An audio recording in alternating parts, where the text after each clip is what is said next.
Hi, welcome back guys. This is your friend, the Luffy Fanfics, back with amazing fanfiction. This is the series of What If Luffy Unlocked All Haki at Young Age. Now before starting, please give this video a like and subscribe to the channel if you want more videos like this. Now let's get into the fanfic. Totto Land, the archipelago around the New World that consists of several islands surrounding the main island where a giant woman with a sweet tooth resides. Every island's architecture and constructs are notable for their unusualness. Walls made of biscuits, the rooftops that look like an ice cream. But not only was the architecture unusual, the entire residents and inhabitants of the islands were also quite unusual. Talking flowers, rocks, mountains, doors, almost every inanimate object seemingly having a sentient existence as if they were alive, as if they had a soul inside of them. The most notable island would be the main island, which seemingly looks like it consists of multiple large cakes, especially the one in the center. Whole Cake Island, the main island where a fearsome Yonko resides. There had been several attacks made but none had succeeded, be it marines, criminals, or any other hostile threats that dare harm the land. None had truly come close, some not even being able to step foot on land and are now sleeping with the fishes and sea kings below. Inside the giant cake castle of Whole Cake Island, there was a giant woman sitting on her throne. She was known as one of the 4 emperors of the sea, a woman who has never bled from her birth to the present times, a woman who had given birth to 86 and raised 85.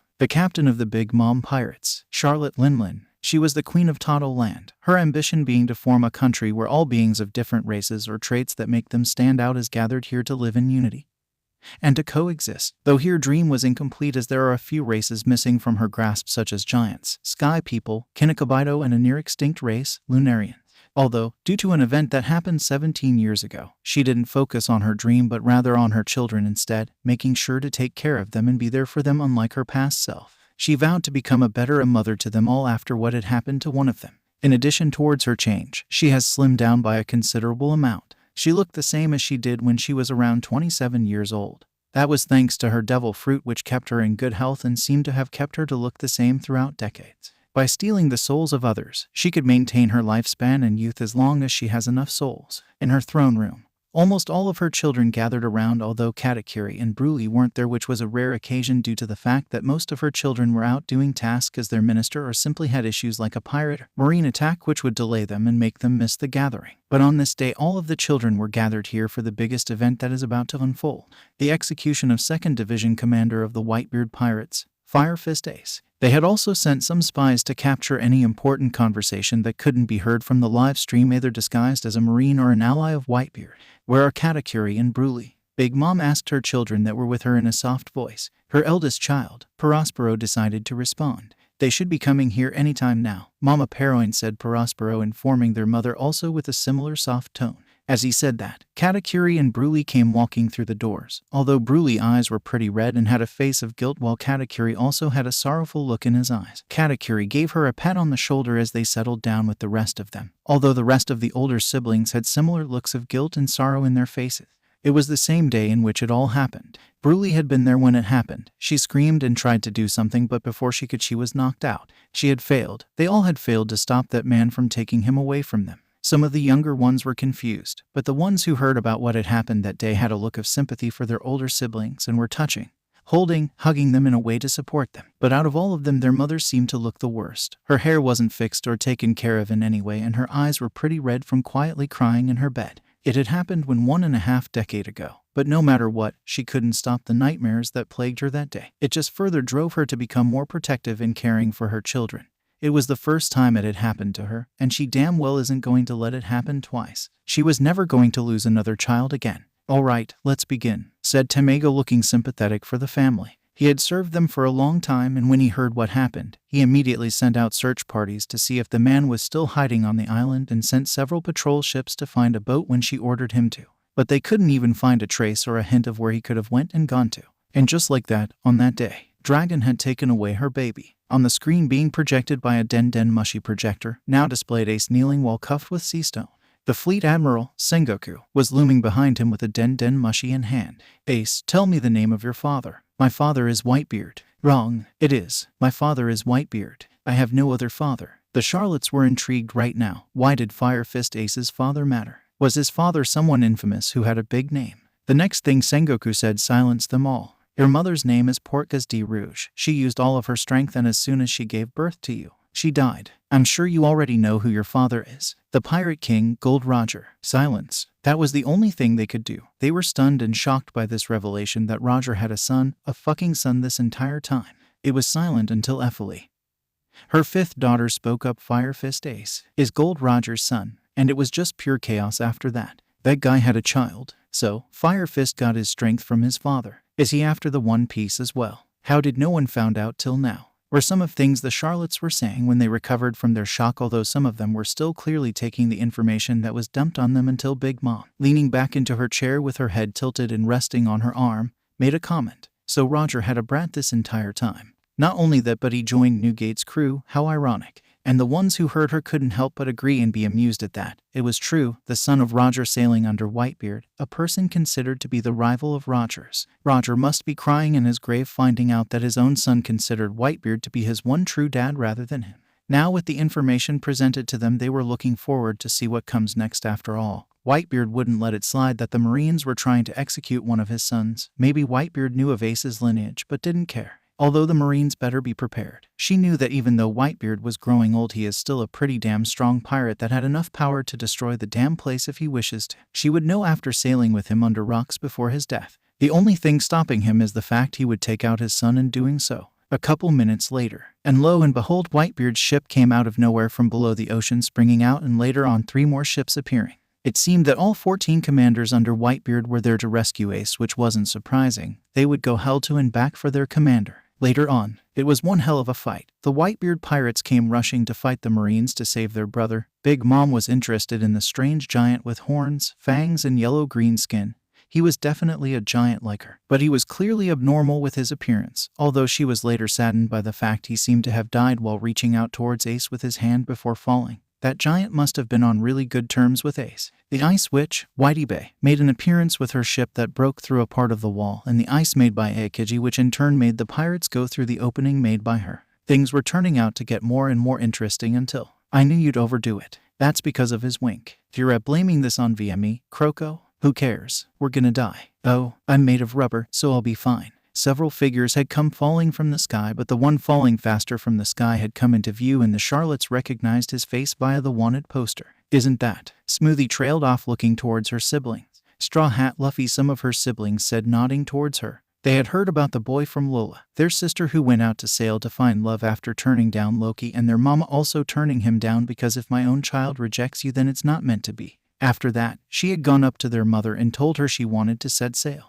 The siblings that were present held their breath and looked at their mother to see if she would get angry, as she had been looking forward to getting a giant to be friends with, but instead rejected that offer by turning down the marriage as Lola held no love interest towards him, thinking that Lola had been asking for too much after the whole ordeal.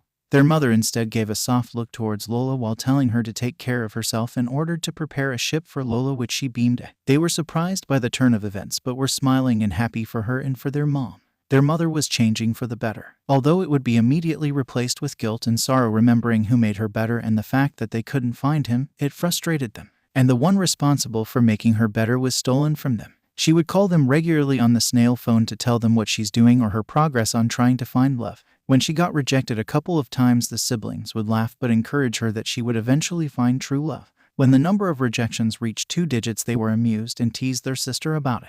When it reached 3 digits, they sweat dropped and felt a bit bad for her. They did tease her about it, but it didn't have the same strength as the previous teasing.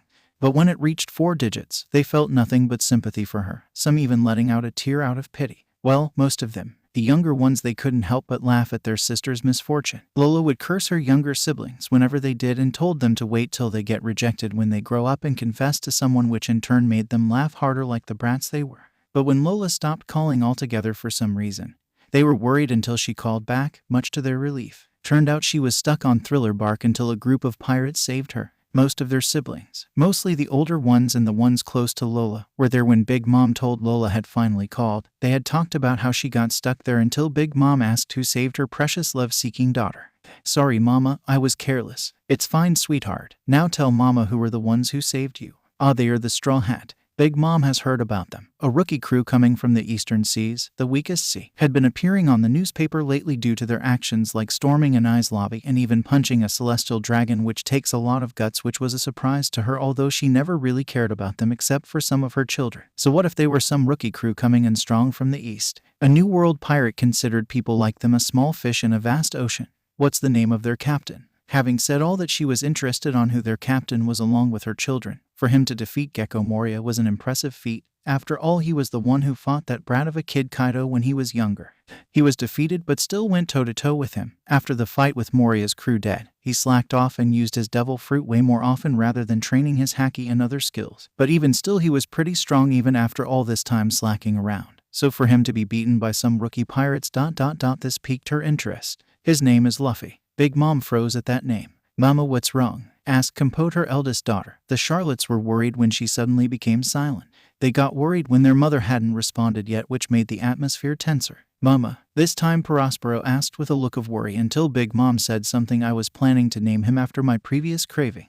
The siblings instantly knew who she was talking about and understood. She named her children after what she was craving for during her pregnancy, which lead to names like Smoothie, Cracker, Pudding, and so on. But the name that he suggested for him, they scowled when they heard him being mentioned. Why wouldn't they be angry? He stole him from them. Was Luffy. Now they understood why she was feeling shocked. A pirate whose name was the same one that could have been their brother's, although they wondered, could it be him? Could it be the one who they were looking for? For now, they went to their mother to comfort her, something they wouldn't dare to do years ago. But after her change, they had become closer as a family.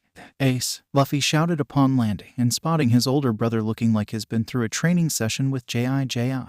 "Garp, it's your family again," shouted Sengoku to his closest friend. Seriously, what was up with his damn family? "Luffy," Garp shouted loudly in irritation. The Charlottes were interested in this turn of events, as it was later revealed he came with several prisoners and some pretty strong pirates like Crocodile, Jinbe, Ivankov, and Buggy. When Crocodile went to strike Whitebeard, they saw Luffy went to intercept him, and Whitebeard seemed to have a conversation with Luffy. "Have you come here to save your brother?" "That's right. Do you understand who you are up against? Someone like you doesn't stand a chance here." "Shut up, that's not for you to decide. I know perfectly well. You want to be the king of the pirates, don't you? I am the man who will become the pirate king." "Kid's got balls," Oven said with a smirk, and the rest of the family agreed with him. For a rookie like himself to stand up against Whitebeard, now that takes a lot of guts. But for him to openly shout out in front of him that he will become the pirate king after Roger, now that's asking for a death wish. After that, Whitebeard laughed at the kid's claim of being the next pirate king, and Luffy charged head-on to save Ace, taking out a bunch of Marines on his way until Ace told Luffy to back off. "I am your brother. Those stupid pirate rules. I've never heard of them."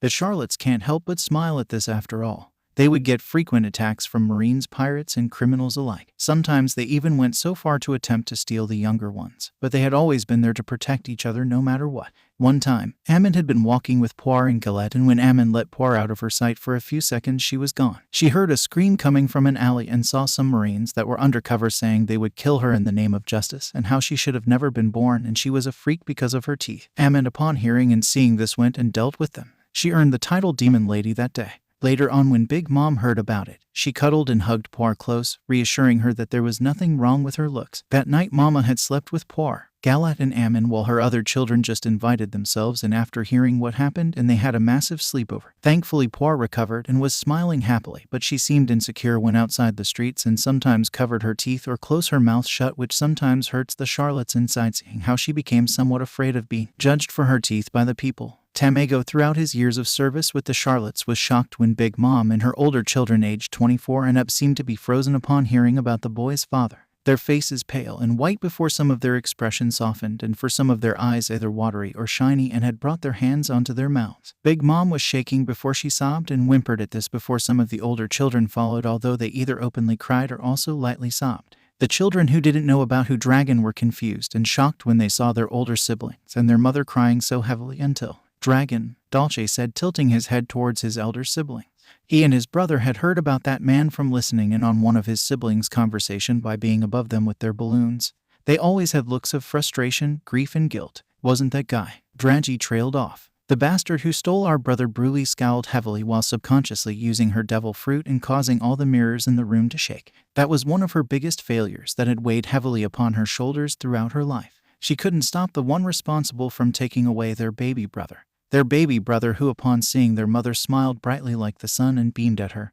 Their baby brother who single-handedly changed their mother for the better. Their baby brother who upon seeing her didn't cry like how her siblings did when they saw her when they were babies, but instead smiled at her. Their baby who was stolen by that son of a bitch dragon. Broy and Katakuri immediately went to comfort her, although they had a dark look on their face being reminded of that man who had stolen the one who made Mama better and made Broly feel somewhat better about the scar. Although all of the older siblings had similar looks of hatred and anger when Broly spoke of him, if they get their hands on him. Stole our brother, Norman, the 38th daughter, one of the youngest asked. She didn't know about the fact that she had another older brother but was stolen from birth. Have you ever wondered why sometimes we said Ewan was one of two and he could have had a twin? Smoothie said. She remembered that moment. She was around 16 years old at that time, but she was there when it happened. She was one of the older ones who were part of the search parties while the younger ones stayed. They looked everywhere for him. The memories burned fresh seeing the man wearing a cloak with a visible red tattoo going over his eye with their brother in hand. That night none of the younger siblings could sleep as they were worried about what has happened to the newborn, while the older siblings had been looking throughout the entire damn place, island and around the sea. The younger ones, especially Ewan himself, was interested in this. They had always heard how some of their older siblings sadly talked about how there was supposed to be another child besides Ewan. They wanted to ask, but they didn't seem to want to talk about it. When they asked Mama, she would twitch or even flinch at the mention of this and said she would explain when they were older. Big Mom with a deep breath to compose herself after hearing the information,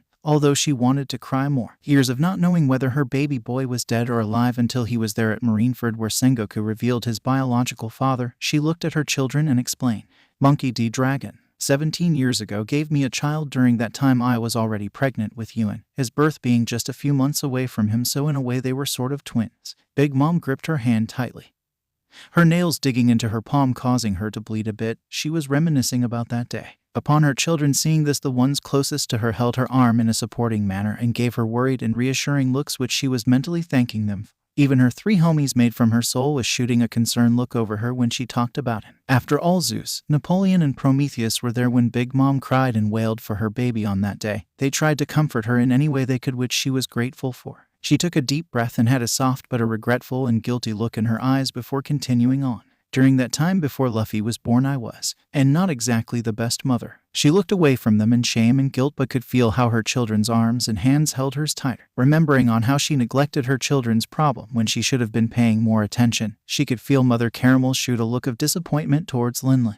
After all, her dream was to make a land where all races can be together and live in peace and happily. How could she achieve that when she couldn't even make her own children happy? How could she have not seen her children's problem and insecurities? But when Luffy was born he did something that had me thinking very deeply about. She looked back towards her children but more focused on the ones who were there when she had given birth to Luffy. They were looking towards each other at first before looking back at their mother in curiosity. They had always wondered what Mama thought about during her time with their newborn brother and what the baby did to move her so emotionally. The younger ones more intrigued and leaning forward to hear what happened on that day. He looked at me, gave me his biggest grin, and laughed. Big Mom trailed off her gaze far away, remembering that moment when her Luffy had given him such an innocent and bright look that had changed her. It felt as if I was holding the sun in my hands. It was purely warm and comfort. Big Mom finished off with a soft but sad smile. When I looked at him I remembered about Mother Caramel and how she took care of me and the other orphans. Then I started remembering about how I had my own adorable, cute and innocent children. Big Mom softly chuckled when she saw the older ones had a look of embarrassment, their grip on her faltering, but they composed themselves a few seconds later but were still blushing on what she said, although they were internally happy about this. The younger ones just snickering and giggling at their older siblings, in which they responded with the stink eye. Then I remembered about how I treated you all. When she said that, her arm was shaking a bit from having a flashback towards how she acted towards her children, how cold and cruel she was. When Broly had gotten a scar she waved it off as some fight between bigger kids. When Katakuri covered his face she had encouraged it rather than reassuring he looked fine with his teeth. Sometimes she would even insult them on how they look. She was in a trance until she felt how her children held until her more firmly, giving her a look of worry. She calmed down before continuing. Then I realized what I have done to you all, she said shakily, her eyes starting to become watery as she looked at the ones she were talking about, and they shot back a look of forgiveness, and in turn she lifted her arms slowly, making the ones holding on to her to let go, and she brought them close to hug them. She was quietly whispering to all her children, but they could hear her mutter soft words of apologies and how much she loved them. They could hear their older siblings responding with "It's fine" and "You have become betters" and other positive comments, which she started to smile softly. After a moment of silence she continued, "And that's when I noticed all of you peeking. She chuckled softly at that. The ones who had been there also softly chuckling and giggling at the memory. And that was the day when it happened. Big Mom said solemnly with a grim face that was mimicked by everyone who was also there. The worst event that happened in their lives. Big Mom's pav. What have I done? I muttered softly while letting out a single tear. I couldn't help but feel like utter shit after realizing what I have done to my own children. I couldn't hold it in and started to sob quietly. The way he smiled hit me with a sense of nostalgia. I remembered all the good times I had at the orphanage and how I wanted to make an island with people from different races or had traits that made them stand out. I wanted people like them to live together in peace without discrimination or harm. How could I achieve that when I couldn't even do that with my own children? Mother Caramel wouldn't do this. Creak. I looked towards the door and saw my children peeking, probably to see who their brother was. What caught my eyes and my heart were how they looked at me. They looked afraid, tense and scared. I noticed how they were staring at me as if I was gonna murder them. I couldn't help but felt something stuck in my throat. I was disgusted with myself. When I raised my hand to wave them over, Katakuri, Prospero, and Compote had immediately went in front and was standing in a way that looked like they were protecting the others who looked worried and afraid for their elder brothers and sister who covered them. I signaled them in a way to come closer and saw they were hesitant at first to come near me, but they did it slowly, and each step they took I could hear some of them taking deep breaths and were shaking and trembling a bit until they came up to my foot. I really messed it up, didn't I? But even so, I can't just drown in my guilt. No, that wouldn't change anything. I will become a better mother for them. After thinking about my new goal, I looked at my children and smiled softly at them, like when I first had Prospero, when I had Compote, when I first had my triplets, when I had my snake quadruplets, when I was better than this. I lowered my arm to show them their new baby brother. Bruley hesitantly but slowly approached him to get a closer look, and when they made eye contact, he laughed and beamed at Bruley. She was stunned, but that quickly shifted to sobs, but she had a smile on her face which I can't help but make me smile wider at. Most of my children, when they were babies and saw Bruley, they would cry. It had saddened Bruley, and normally when the younger children grew up they hadn't met Bruley until later on because they were afraid of her appearance, but their newborn brother wasn't bothered by her and seemed to take joy in her presence. I noticed my older children were worried when she started to cry, but when they saw her crying in joy they smiled warmly at this, knowing how their younger children were afraid of her when they were still toddlers. When they turned to look at their baby brother, he also beamed at them in happiness, which they smiled warmly at. It felt nice. Bruley wiped her tears and looked at me and asked, "What's his name?" I put him back in his crib and rubbed my chin and thought. Honestly, I haven't figured it out yet. I didn't mention the fact that Dragon asked me to name our child Luffy, but with the things that were happening I just put that thought away. I looked towards my children. Gather all of the family into my bedroom. I need to talk with you all about something. They gulped and seemed to have swallowed a lump in their throat before Katakuri and Prospero responded, "Why, yes, Mom," and they left to gather their siblings. I took a glance at the baby. He looked at me with worry before I smiled at him, and he smiled back. I chuckled softly. I left the room and went towards the throne room to talk to them. Big Mom opened the bedroom door and saw all her children gathered around in a circle, and any small talk they were having were immediately cut off when they noticed their mother's presence. They were tense and worried if their mom was going to punish them or hit them for making a mistake or any other punishment if they did something that displeased her. Expecting a look that promised pain and fury, they saw her looking at them with an unreadable expression. She walked closer towards them before she started looming above them, the Charlottes holding onto each other, preparing for the worst. They were unexpectedly swooped up from the ground, and she held them close to her chest. They were too stunned to speak. She went and got onto her bed before putting all her children onto her lap. The Charlottes saw how she was biting her lips before something hit them. They were soaked in water, but it was salty. The Charlottes hesitantly looked up and saw something that shocked them. Tears could be seen in her eyes. Their mother was crying, and she looked like she was trying to say something. But every time she did, she would bite her lips and sob harder until it went from whimpering to quiet sobbing. They couldn't move. They couldn't speak or do anything. How could they? They never saw their mother like this. They were stuck like this for a full minute before stopped crying and was now whimpering. Ammon, hesitant at first to speak for a few seconds, called out to her, Mama, I'm sorry." They heard someone mutter, but it sounded like their mother, but she wouldn't say something like that. But looking around they knew, even though it was hard to comprehend, their mother apologized. When Ammon heard this, she was a bit confused and shocked. I'm sorry." This time they saw their mother actually said it. They were again left speechless at this. Their mother, who acted so cold and so mean to them, was apologizing. This was the first time they saw her in such a state. "Sorry for what, Mama?" Ammon questioned, again confused. Why would she apologize? Normally they were the ones apologizing when they did something bad. I'm sorry for what I have done to you. I'm sorry I couldn't have been better to all of you. I am sorry." They couldn't believe it. Their mother was crying and apologizing. They looked at each other with hopeful eyes. Could their mother actually be changing for the better? If so, then why? although they were panicking trying to calm down. This wasn't like her hunger pangs or burst of anger and rage. They weren't prepared to deal with something like this. So they could only hold onto their mother's hands as a way of support until she calmed down. And when she did, she looked at them with conviction. I swear that I will do better from now on. Not for my own sake, but for your own. Big Mom said softly but yet sounded and looked determined, but they could also see a soft maternal look in her eyes before she continued. All of you are precious to me. None of you can be replaced. The Charlottes blushes in embarrassment at this. Even if it was such an emotional moment, they can't help but be embarrassed, but they were happy and some even smiling. Mama, what made you want to change? Deifuku asked in curiosity. He hadn't seen their mother like this since him and his brothers were born, and judging by his brothers' and younger siblings' looks, they too were curious what brought upon the change. Your newborn brother had me thinking ... is gonna grow up to be someone kind-hearted and has a smile that can challenge the sun, their mother said, and they had to agree. It felt warm and nice when they saw his smile. The Charlottes vowed to make his life enjoyable and memorable when his growing up with them. They owed him a debt after all. He sure was something else, to change their mother with just a smile. They can't wait to watch him grow up. The next moments they decided to have some nice family talk until they heard crying coming from the nursery. Must have either been Ewan or their newborn brother. Rayleigh went to check up and see if what was wrong. They continued their conversation until they heard a scream coming from the nursery. Surprised and tensed, the Charlottes immediately went to the nursery. Katakuri being further ahead of them and had a worried look in his eyes, although his facial expression was somewhat covered up with his scarf. Roy was right behind him, also very worried about her twin. He was the first to get there and he looked stunned and was still. The rest of the siblings and eventually their mother caught up to him and saw a sight that froze their blood. There lying on the floor was Rayleigh, knocked out unconscious, while a man was standing on the window with Ewan crying in his crib, but what caught their attention and made them freeze up was what he was holding. He had their baby brother in his hand. Before they could do anything, thunder struck and they caught a glimpse of the man and they instantly knew. After all, it was his most distinct feature, the tribal marking on his face, and after that, nothing. He had disappeared, along with their brother. Quickly gather a search party. Get every available ships out to sea. Find that bastard. Find Dragon. Get him back. Their mother immediately snapped out of it and ordered. Without asking any questions, they immediately followed orders, while the younger ones also were tempted to go but were told to stay put due to not being trained yet.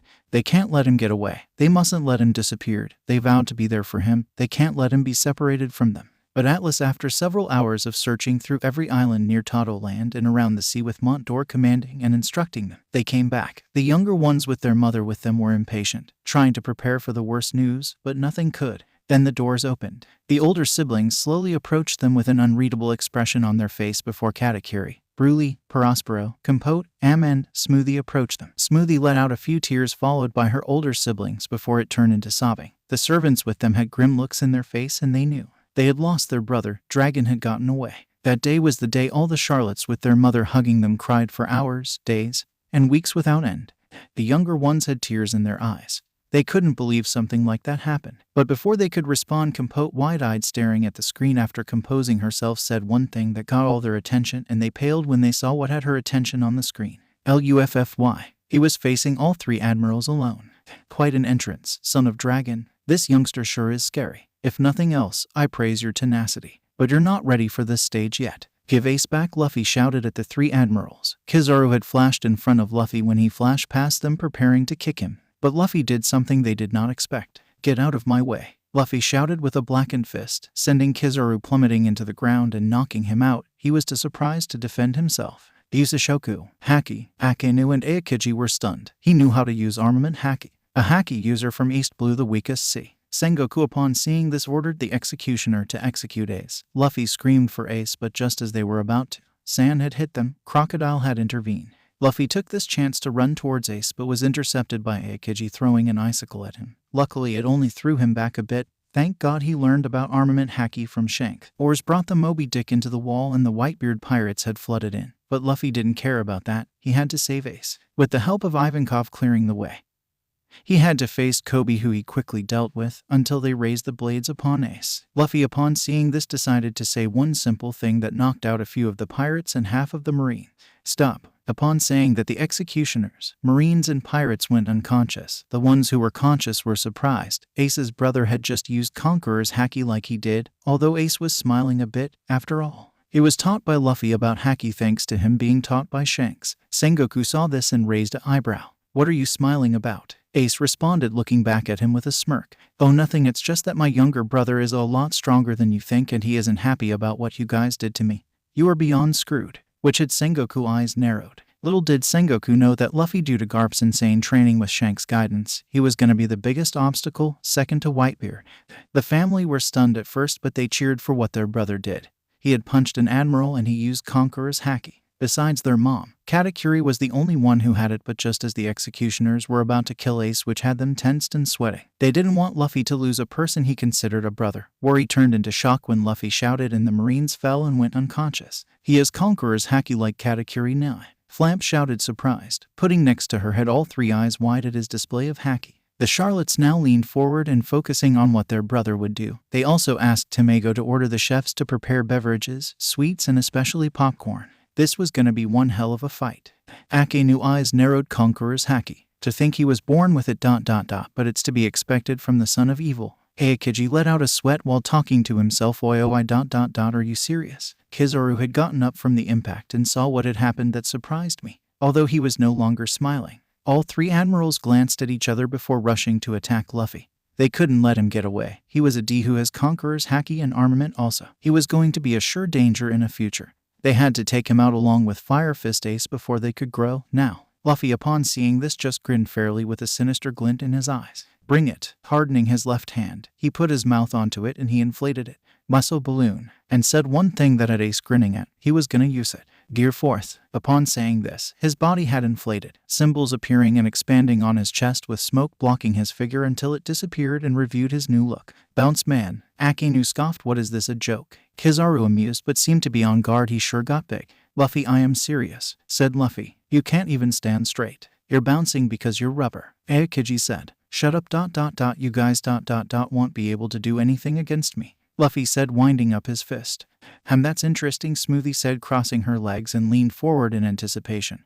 What was special about this technique their brother was displaying? It seems to be a combination of armament and his devil fruit. Cracker said, interested in his brother's next move. He sure is bouncing a lot, commented Compote with a sweat drop, while her siblings who were around her agreed. He got big, Custard said in surprise. Cracker grinned. Ha, that's what she sighed whack before he could finish what he was saying. Angel had smacked him in the head. What are those markings though? Poor asked while tilting her head. Tamago. After this war is over, get the information of his devil fruit, Big Mom asked of him. Wondering what he could do in such a form, he could inflate and seems to be able to stretch, which hints at a paramecia, which is related to rubber. But this form he took on. There was steam around his body that looked akin to robes, his eyes shaded, markings of some sorts on his chest. Big Mom shrugged of her thoughts. She should be focusing what her son was gonna do right now. The Charlottes now leaned forward and wondering what their brother would do.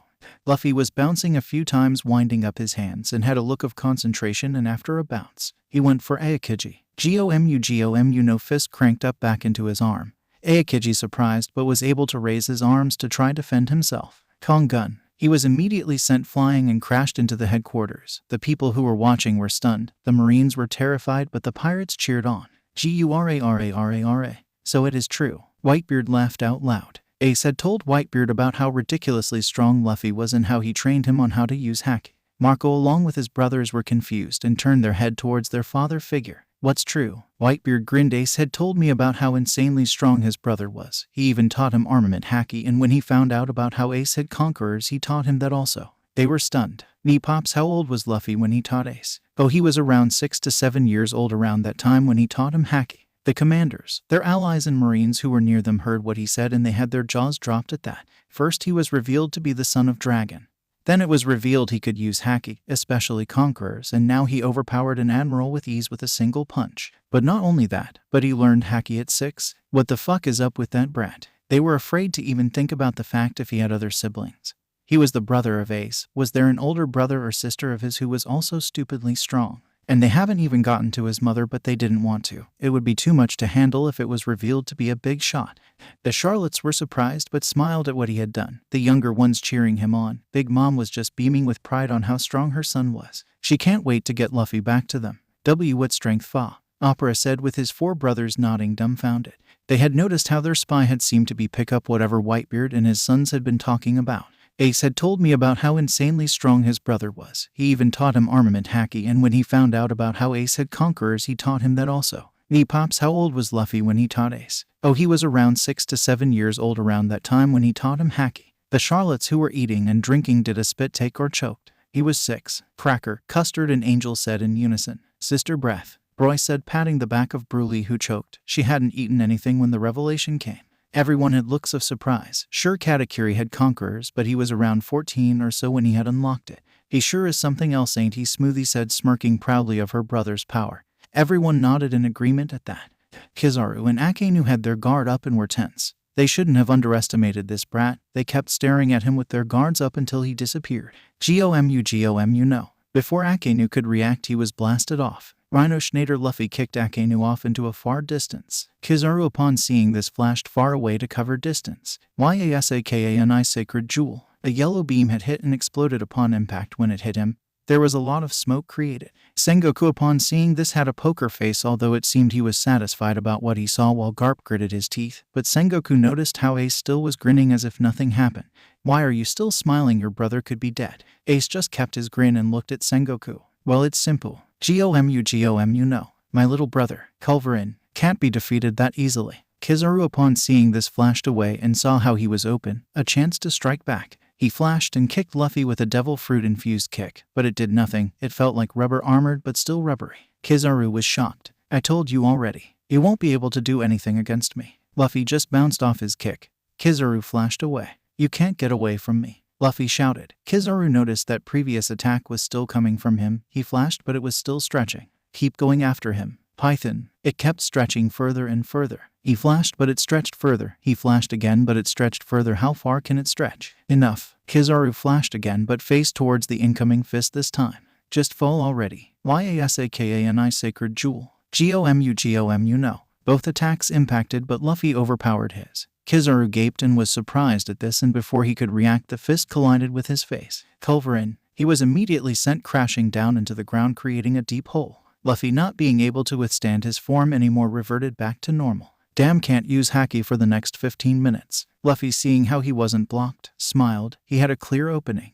I'm coming to save you, Ace, Luffy shouted while smiling, and he booked it towards Ace. The surrounding pirates and marines alike were open-mouthed and had stopped fighting once they saw what Ace's brother did. He was a rookie, from East Blue. Since when did that sea had a monster like him? To single-handedly defeat the 3 admirals like that? Whitebeard just laughed in approval of what he did. Jinbe was impressed and had gained massive respect for Luffy. Crocodile just smirked. Garp was surprised. Ace smiled and laughed. Boa Hancock was she was being Boa Hancock. The Whitebeard commanders smiled. Block of the Marines from reaching Ace's little brother. Izo commanded. Yeah. The older ones were shocked but were amazed and impressed by what he did. The younger ones were very amazed and were awed and had stars in their eyes. Big Mom was proud and beamed at what Luffy did. Katakuri was smirking underneath his scarf. He was interested in having a spar with him when they get him back in their family's embrace. The Charlottes were cheering on what their brother did. He had beaten the 3 admirals so easily. The older ones were simply proud and amazed at what he did. Some even had stars in their eyes, while the younger ones had cheered on when they saw their brother did that. He's so strong and cool. Filer turned, pointed at Luffy on the screen, and turned towards her 3 other sisters. He's so cool. With a big grin on her face with stars in her. Hashi snorted. Mondi giggled and Ammon smirked while ruffling her hair. She looked like a kid after getting a bowl of candy. Big Mom simply smiled warmly at the screen while letting out a tear. Luffy ... You have really grown stronger, haven't you? She couldn't be any more prouder of what her son had become. Her blood was strong in him. The execution platform is right front of us, Straw Hat Boy. Ivankov had stepped to the side and would intervene if he saw Luffy struggling. He wanted to see what the son of his boss could do. The answer, a lot, were his thoughts. Just keep running straight ahead. Yeah. Luffy noticed someone with scissors running by him. Crab-chan. Inazuma had carved up the ground that reached the platform. The Marines were panicking. He's got a clear path. Is heading straight for the execution platform. A rear admiral tried to command, get to him. We can't, we are being held off. Get him. Free Ace. Some of the Charlottes shouted, cheering their brother on. The Whitebeard pirates had made a clear opening and making sure to maintain at Ace's brother. Keep running forward. And Luffy did just that. Some high-ranking Marines appeared in front of him to try and stop him, only to be stomped away when he inflated his leg and slammed it on them. More Marines were trying to rush towards Straw Hat but couldn't. The pirates were holding them at bay. Stop, Straw Hat. Go, Straw Hat. Free Ace. Kizaru had recovered and tried to fire a beam at Luffy, only to be hit by Whitebeard.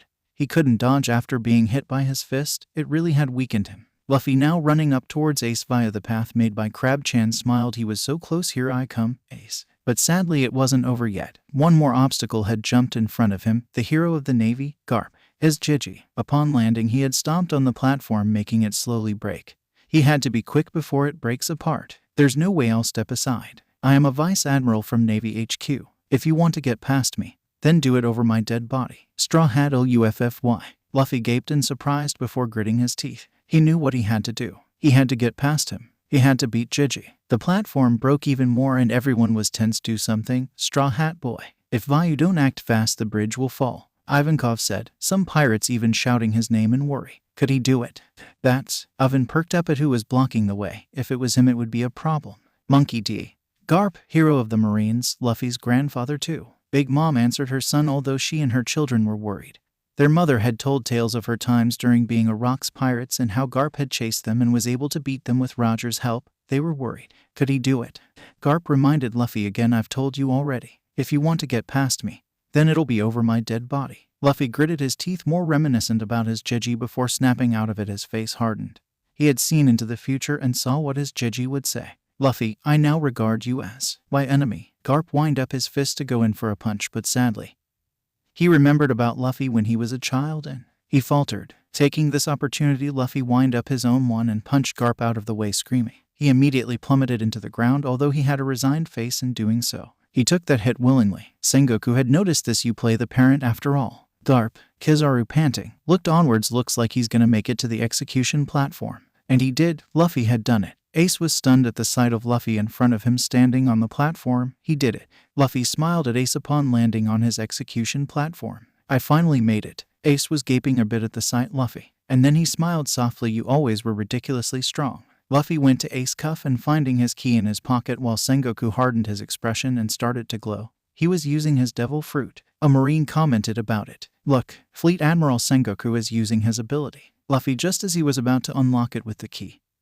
had it shot off with an icicle. Aokiji had recovered, although was bleeding from his head, panting heavily. The key. The Marines upon seeing this aimed at the platform. Aim. Now, as brothers, I will execute you myself, Sengoku exclaimed, bring his fist down upon them. But before he could, Luffy had cushioned it. He had inflated it while Galdino built a wax cover to cover him and Ace. The impact caused the scaffolding to fall. Ah, we are falling, Galdino exclaimed. Luffy was surprised. Don't worry, I will make a key. Those shackles will be off in no time. Luffy nodded at this. Fire. Blast them with the platform. The Marines had several cannons and guns aimed and fired at their direction. Galdino finished making the key. Save your brother. Straw Hat. I am on it. Boom. The cannonballs had exploded on them. Everyone was tense. Did we get them? Luffy. Ace. All three of them were hit. Everyone was waiting for the smoke from the explosion to dissipate. Luffy. The Charlottes exclaimed, shocked and worried if their brother had done it. The smoke was obscuring their bodies. Big Mom had clung onto his chairs while the siblings held onto each other for support just in case the worst happened. They waited and waited until shackles have came falling down. They thought. Everyone was tense until thud. The shackles. The Marines and pirates exclaimed. They came off. The Marines dreaded while the pirates were slowly starting to smile until flames burst out of the smoke in the shape of Whitebeard's Jolly Roger. Honestly, you never had change, have you? Luffy. Ace grinned at his brother and his brother beamed back. He did it. Ace, always doing the impossible as if it were obvious ... and doing the dumbest things. Ace said. Seriously, his brother always defied his expectations in every way possible. But that's how his brother was. He really was something else. Luffy just laughed at that. He always made Ace dumbstruck when he was able to beat strong people as if they were nothing back when they were living with Dad. If only Sabo were here. The Marines had sweated and gritted their teeth upon seeing this. Fire Fist. Ace has been freed. The pirates cheered and smiling brightly in approval of what they're seeing. He did. When Marines aimed their weapons prepared to fire at Ace, he had obliterated them with a fire fist. Upon landing they were on guard, arms raised. They were going to get out of her alive. Ni Luffy. Luffy chirped back in response. Arigato. Ni Luffy just grinned in response. Shishishishi ... Of course. We are brothers, we will always be there for each other, Luffy exclaimed, which had Ace smile wider at. Let's get out of here, Luffy shouted. Yeah, Ace responded. Luffy did it. The Charlottes cheered on when it was revealed that their brother freed Ace, a person Luffy considered a brother. Now all they need to do is escape. They sure are lively, Jazu exclaimed. The other division commanders with him smiling at the sight. Ace's brother did it. His free. Clear a path for Ace and Straw Hat to escape. Haruta ordered. Yeah. Ace and Luffy sprinted towards the Whitebeard pirates, Luffy throwing several fists and kicks, whacking the Marines away while Ace was burning and roasting them. They tried to shoot them, but they either went through Ace or deflected right back at them after shooting Straw Hat. Ace, running with Luffy, side by side, looked at Luffy smiling and made a declaration. "Nee Luffy, someday, I will beat you. Shishishishi, sure, I will be waiting." It was going good until Aokiji came blocking their way. Ace smirked and put his hands in front of Luffy. "Nee Luffy, let me handle this one." "Sure," Luffy responded, stepping back. PHASNT KYOUKAEN. The two attacks collided with each other, both canceling each other out. Luffy awed at this. "You have gotten stronger, Ace." Ace smiled back. "Thanks, LUFFY." For Ace to counter an Admiral Aoki's attack, Oven said. He wondered if his heat fruit is strong enough to counter that ice. "It's to be expected. He's the second commander of Whitebeard after all," Snack said, which had all the siblings agreeing with. "To be the second division commander of Whitebeard, you have got to be strong." Smack. "Fleet Admiral. What a disgrace, how could have let them get away?" Sengoku exclaimed. "Admiral Sakazuki, are you all right, sir?" He was in bad shape. Luffy's kick may have broken a couple of his bones. "I will not let them get away from here." Squadro had tried sacrificing himself, but Whitebeard had stopped his ship, not wanting to see his son sacrifice himself for his foolishness, and gave an order. His final order: "Listen up. We have completed our objective here. We no longer have any business here. The order I am about to give will be my final orders as your captain." At this, the commanders and allies were shocked. His final order: "This is where we will be parting, all of you. Make sure you survive and reunite with each other in the new world." His sons were in disbelief and in denial over this. "Pops, what do you mean? We can still make it back." "Yeah, I am the one at the top of this era. There is no ship to carry me in the new era," exclaimed Whitebeard, bringing his fist down, taking a handful of Marines. "Whitebeard!" Sengoku shouted. "OSSAN, OYAJI. Luffy and Ace exclaimed. They couldn't believe it. Whitebeard thought. Whitebeard took a deep breath before proceeding to buy time for his sons to get out of here. "Now let's settle this." Whitebeard continued destroying and absolutely going all out on Marineford. "Edward," Big Mom muttered. She knew Newgate was going to sacrifice himself for the sake of his son's escape from Marineford. She was a bit sad, though. A Rocks pirate shouldn't be killed by something like that. A Rocks pirates can only be killed by a Rocks pirate. Only Kaido, herself, and Shiki could kill him, and they also are the only ones allowed to kill her. But she understands that he won't be able to last longer. Even old age wasn't avoidable for the strongest man. Some of the pirates were on board of the ship to escape, but some couldn't. How could they leave their old man behind?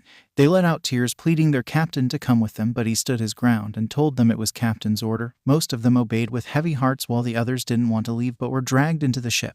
Although they couldn't blame them, they wanted Pops to come with them. But it was his final orders. Ace just stood looking at Whitebeard in disbelief while he swung his weapon upon those approaching to stop his sons from escaping. Ace attacked some Marines before he reached to his father figure, with Ace holding onto Luffy. Whitebeard stopped attacking, sensing his son and turning around to face him. "There's no need for words, just answer a question for me, Ace. Was I a good father?" Ace clung until Luffy tightly and looked at his father into his eyes. "Of course, Dad." Whitebeard smiled softly and looked at Luffy and were silently communicating through eye contact.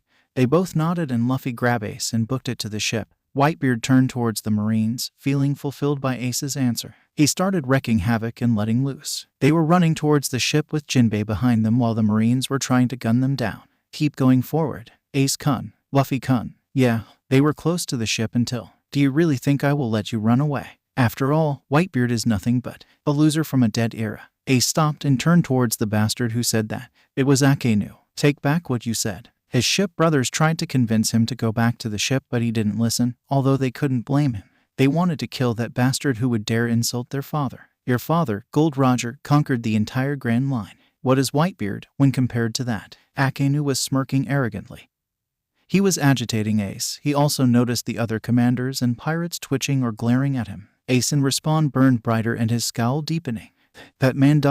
is trying to agitate him," Katakuri stated. Underneath his scarf he was frowning. He didn't like what Akainu was trying to do. To use such an underhanded technique ... is playing dirty. Smoothie scowled. She may have been a pirate, but that was pretty low of him. The Charlottes didn't like one bit what Akainu was trying to pull here. I mean, did he even have the guts to fight against Roger? In other words, Whitebeard is a gear 2ND. Everyone looked at Luffy and saw how he had a similar face like Ace. "Take back what you said about Ace's Asen," Luffy shouted. Ace powered down and looked at his brother with a soft look. Luffy. Akainu focused on Luffy this time. "Why should I? I'm just speaking the truth." Is it big low? Akainu was cut off when Luffy appeared in front of him with his hand covered in Haki. 15 minutes passed after Gear 4. It could use Haki again. Akainu raised his arms to his head and chest. Akainu exclaimed mentally. GOMU no. Akainu noticed Straw Hat wasn't aiming for his head. In fact, he was aiming lower. But before he could do anything, Pistol, with hands covered in Haki, he had delivered a devastating blow towards Akainu that made him kneel and screech in extreme pain. He had punched Akainu in the dick. A Haki-coated punch to the dick. Yikes. Yeah, go Luffy. The female Charlottes, including Big Mom herself, cheered. He deserved that. The male Charlottes were pale and white from what their brother did. A Haki-coated punch to the dick. Some could feel the phantom pain. Some even felt a bit of sympathy for him. Some prayed. The Marines, upon seeing this, winced and could feel the impact. That's what you get for bad-mouthing the OSSAN. Luffy exclaimed. Ha ha ha ha, that's what you get for talking shit, you fuck. Ace taunted Akainu with the biggest shit-eating grin of all time, with a middle finger pointing at him. He had taught Luffy from a young age to hit people there if they said strange things about his rubber powers or acted mean and horrible to other people in him. Makino scolded him for that, but seeing Akainu kneeling on the ground in pain, it was worth it. Marco approached Luffy with a smile, enjoying Akainu's suffering. Luffy right. Marco called out to Luffy, who chirped back in response and turned his head towards him. Thanks for doing that to him. Marco smirked to Luffy, which he returned. The Whitebeard pirates were smiling at Luffy for what he did, and also laughing at Akainu's misery. Mugiwaralufy. Thanks for doing that for the old man. Way to go, Aces. Brother, don't talk bad about our old man. Thanks Luffy. Were some of the things the pirates were saying. Grateful that Ace's brother did that to him, Luffy just laughed at all of this. Marco looked at Whitebeard before letting out some tears and shouted towards his brothers. Everyone, let's leave. Yeah, they safely boarded the ship and set sailed. Many mourned for their pops but were glad for what Straw Hat did to Akainu. Luffy next to Ace looked at him and he looked back. Smiling, they shake hands. Luffy had done it. He had gotten out of there and freed Ace. Although he also frowned a bit when he looked back. He wished he could have the Asen with them. At this, Ace also looked back with him, followed by Marco, then Izo, then Jazu, then followed by all of them. Luffy waved, smiling sadly. Farewell, Asen. Whitebeard looked at the ships retreating and saw the faces of his son disappear off into the distance.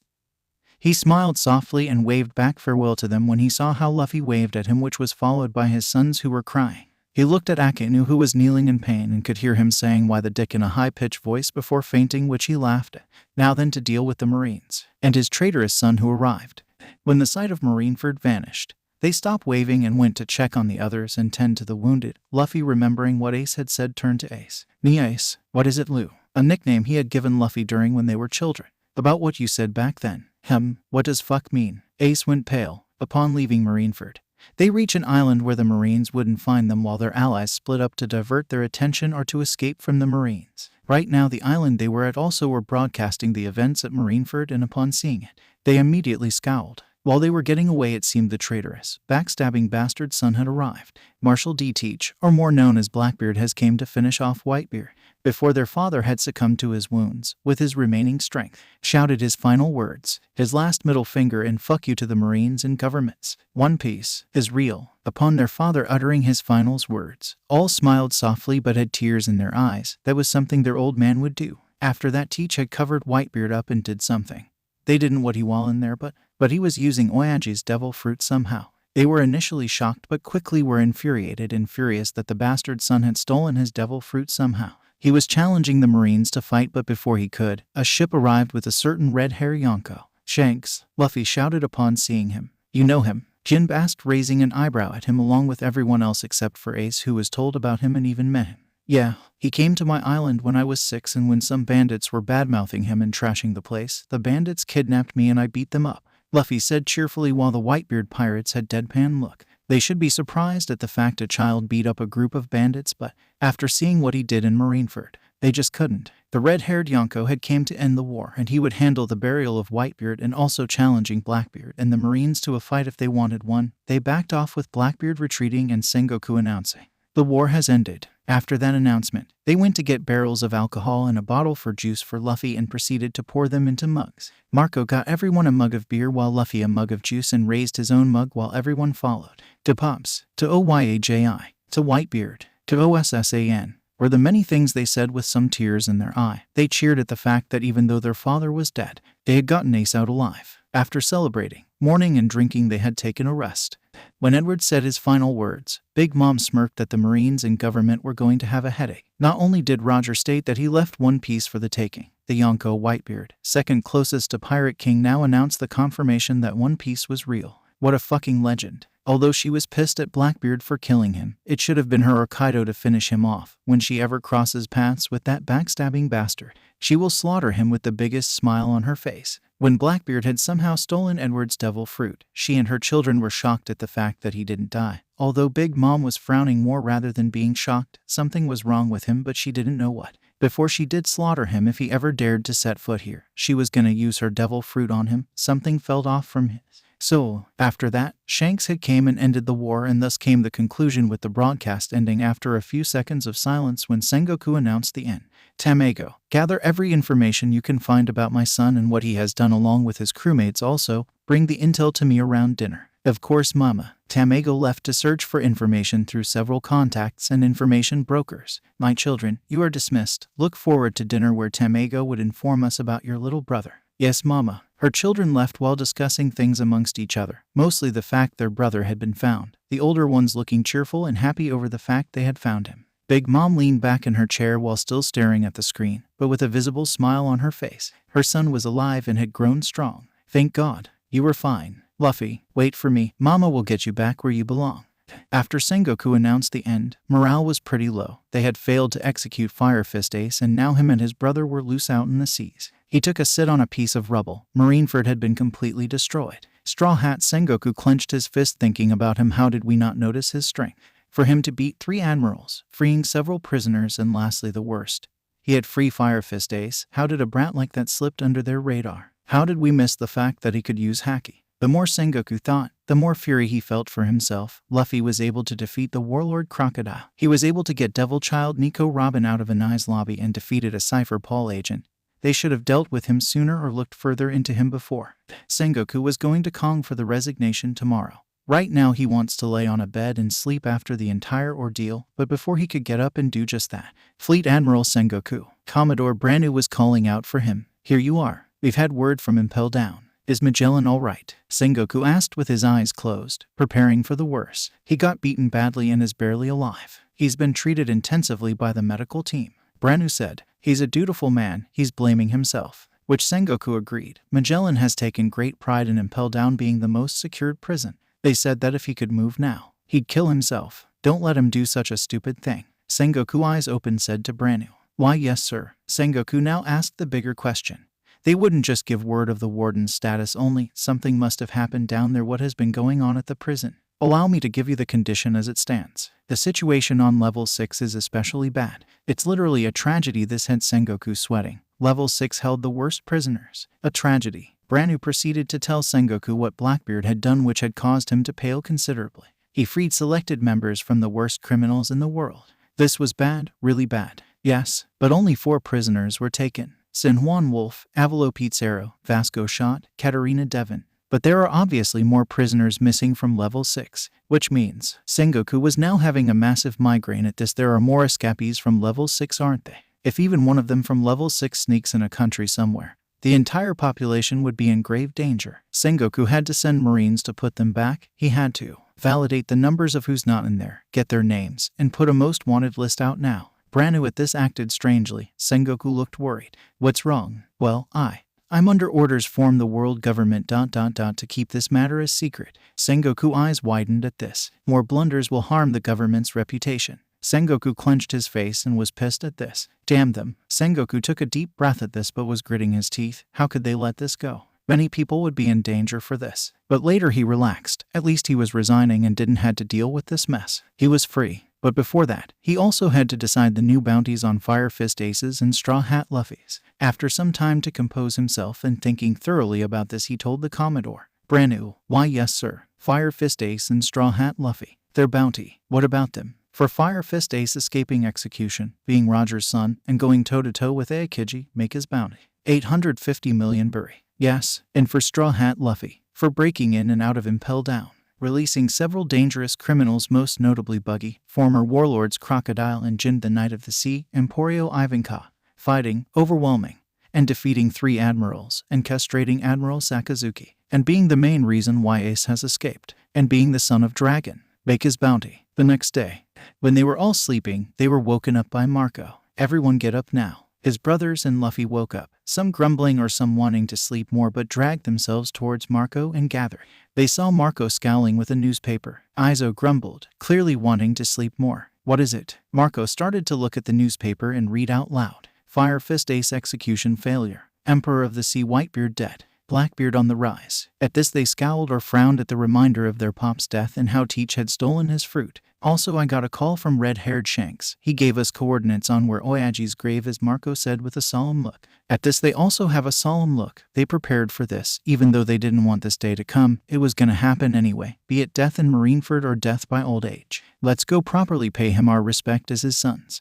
They have arrived and made their way on top of a hill. Their allies were there and they joined up with them. They made a path for Marco, Ace and Luffy to walk towards Shanks, who were facing them down with a sad smile. They arrived with Marco, Luffy and Ace greeting Shanks, Luffy being not as energetic as this was a serious moment. They faced forward and looked at his grave. Edward Newgate below his gravestones is decorated with different flowers placed by his several sons, and on top blue flowers with his weapon. Mirakumajiri stabbed on top of his gravestone with his flag hanging by the hilt, and below it is his coat tied to it with a flower wreath around it.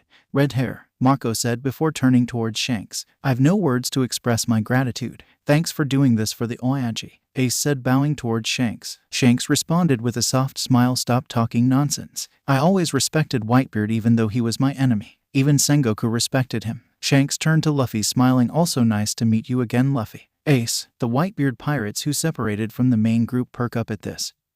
Straw Hat Luffy knew Shanks. They have heard about Ace's encounter with Shanks but weren't informed of the fact Straw Hat also knew the man. Luffy and Ace smiled back yeah. And also Shanks gave a thumbs up and patting Luffy's shoulder while also grinning this time towards him. Good job on castrating Akainu. At this the serious tension was broken with faces of confusion and shock while those who witnessed it were snickering or giggling at that. What do you mean? A pirate asked in confusion. Shanks looked at all of them this time with a newspaper in hand while smirking and read out loud the headline.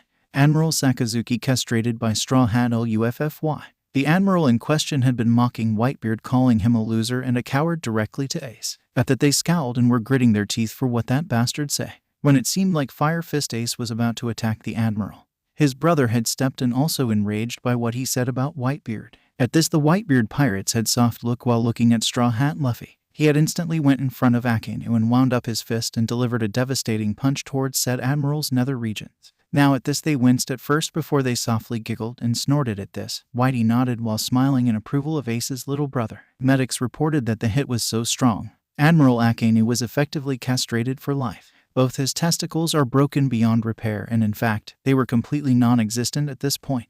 And that's how it ends, Shanks said smiling. He was proud of what Luffy did. Upon hearing this, the Whitebeard pirates praised for what Luffy did to Akainu. They were grateful. Luffy, I also can't express my gratitude towards you for doing that, Marco said smiling. That's my little brother, Ace said with pride in his voice with a big grin. All right, we should go now, Shanks smiled when he looked at Luffy and patted his hat. You have grown stronger. We will meet each other again one day. Yeah, and when I get there I will give your hat back. I will become king of the pirates, Luffy responded. At this Shanks laughed and walked off, while the others around him were stunned. Ace's brother was ballsy as hell. Marco turned towards his brothers and his sister with a frown on his face at first. Let's mourn for our Oyaji. At this they respected Whitebeard in several ways, praying, putting flowers on his grave, crying for their loss. After everyone mourned, most of them left. The only ones staying were the division commanders, Jimbe and Luffy, until a pirate came running. Marco, big news. Everyone turned towards the pirate who said that who was holding bounty posters. What is it? Marco asked, and he was handed the bounties and smiled. Turned towards Ace, who was sitting with Luffy eating their 10th plate of food when he saw Ace.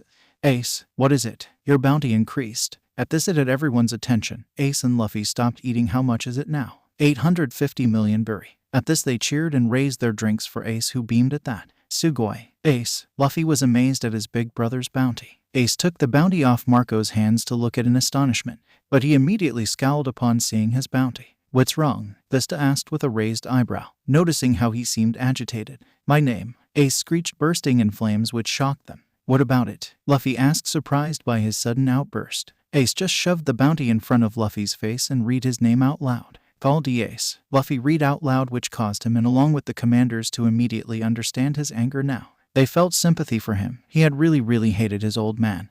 It was the reason he stuck with Porcas instead. Marco deciding to change topic as an attempt to quell his anger, which seemed to work, announcing his little brother's bounty anyways. Luffy, your new bounty. Marco looked at his bounty and was stunned by the increase. Something that Haruta noticed. What's wrong, Marco? Straw Hat Luffy. At this, Luffy perked up and looked at Marco in curiosity. My bounty increased too. Marco just nodded and was trying to get the words out. Yeah, it's 1 billion berry. All the children were gathered and took their respective seats. They were served copious amounts of foods and beverage. They did take after their mother's appetite after all, while their mother was waiting for Tamago to come back. Is here, Katakuri said, looking into the future. At this, the Charlottes looked at the door and Tamago had opened and appeared before them. Tamago was nervous and tense when all 85 Charlotte children, including Big Mom, were staring at him. Tamago, so what have you found about my missing son? Big Mom asked while sipping a cup of tea to help calm her nerves. I have contacted our usual informants and told them about the situation of Luffy ... and have some interesting information to say the least. Tamago said, sweating slightly when Big Mom put her cup down and started staring at him along with her children. So ... what have you found? Big Mom asked, hardening her stare a bit at the part where he said interesting. It seems he was raised in East Blue on an island called Fuchsia. We were told about his childhood experience by a woman who owns a bar. Tamago was now sweating less and frowning a bit. He had heard about what Garp did to his own son. It was not pretty. Childhood experience. Defuki raised an eyebrow at that while Tamago slowly nodded. The way he phrased it doesn't sound good. We weren't given much and it was the tip of the iceberg of what he had been through. Tamago said, no longer sweating but was looking more angered. So far of what we could gather, Garp had trained Luffy by throwing him valleys, leaving him alone in dangerous forests, tied to balloons over dangerous heights, and fell and broke several bones. The Charlottes were, upon hearing this, were horrified, but that feeling was replaced with anger and fury for what Garp had done. What? Ammon said coldly with reptilian eyes. Tamago ... who was the bar owner? Smoothie asked with a poker face. But if you saw her eye, it held anger. A woman who went by Makino. She was the one who would patch Luffy up when he was trained by Garp. She had only witnessed some of what Luffy had been through. How old was Luffy when he was trained? Asked Prospero with a hardened look while clutching his candy cane tightly. He was there along with Compote to raise the children and made sure to give them a good childhood when their mama was different back then. He would always be there for his younger siblings, so when Luffy had slipped out of their grasp, he was worried about him. And it seemed his worries came true. According to the bar owner, she first witnessed Luffy's training when he was 3 years old. Slam. Broly had slammed the table in anger and looked at Tamago with a murderous look, although she spoke softly with restrained anger. He was 3 years old. Broly said slowly as if she was making sure she heard things wrong. Sadly, she didn't. Tamago nodded at this. Yes, but this was only by an eyewitness. We don't actually know the confirmed age. Big Mom was very murderous right now, clinging onto her chair very hard and letting a slip of her conqueror's haki out, causing the guards to get knocked out before she composed herself. If Garp comes on our island, I'm sure you all would want to have a nice long chat with him, right? Their mother said with venom in her voice towards her children. The siblings nodded and had a dark look in their eyes. Yes, Mama. I'm sure we would like to talk it out with him. Big Mom with a deep breath looked at Tamago. Continue. Yes, after a certain day after training, he had went to the bar where he had came into contact with the Yonko red-haired Shanks. The siblings' eyes widened at this. Shanks? What was he doing at East Blue of all places? Smoothie asked in shock and curiosity. For someone like him to be in the Eastern Seas, what was so important that had him sail there? We haven't found out why, but it seems during his stay on that island, Luffy and Red Hair are on good terms. Tamago, the specific information I asked for. What's his devil fruit? Big Mom asked, which had her children look at her for a second before looking at Tamago. Yeah, they were also wondering that. His devil fruit is the Gamu Gamu no Mai. It's a paramecia-type fruit that makes the person who eats it into a rubber person. Are you serious? Cracker asked, staring wide-eyed at this. It sounded kind of useless. But he saw what he did in Marineford. That was it. He did all that with that kind of devil fruit. Tamago nodded towards Cracker. Yes. He is immune to blunt attacks unless infused with haki, and normal bullets and cannonballs quite literally bounce off him. Not only that, but due to him being rubber, he is most likely immune to lightning.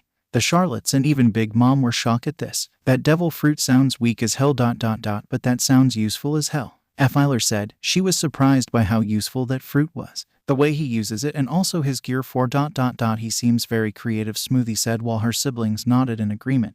Their brother had used the fruit in such a way that no one else would think of. He was able to beat 3 admirals with a technique he came up with that combined both his armament and devil fruit in a way that made it look like he was a mythical Zoan. It was pretty genius. Tamago continued onwards when they were now looking at him in anticipation.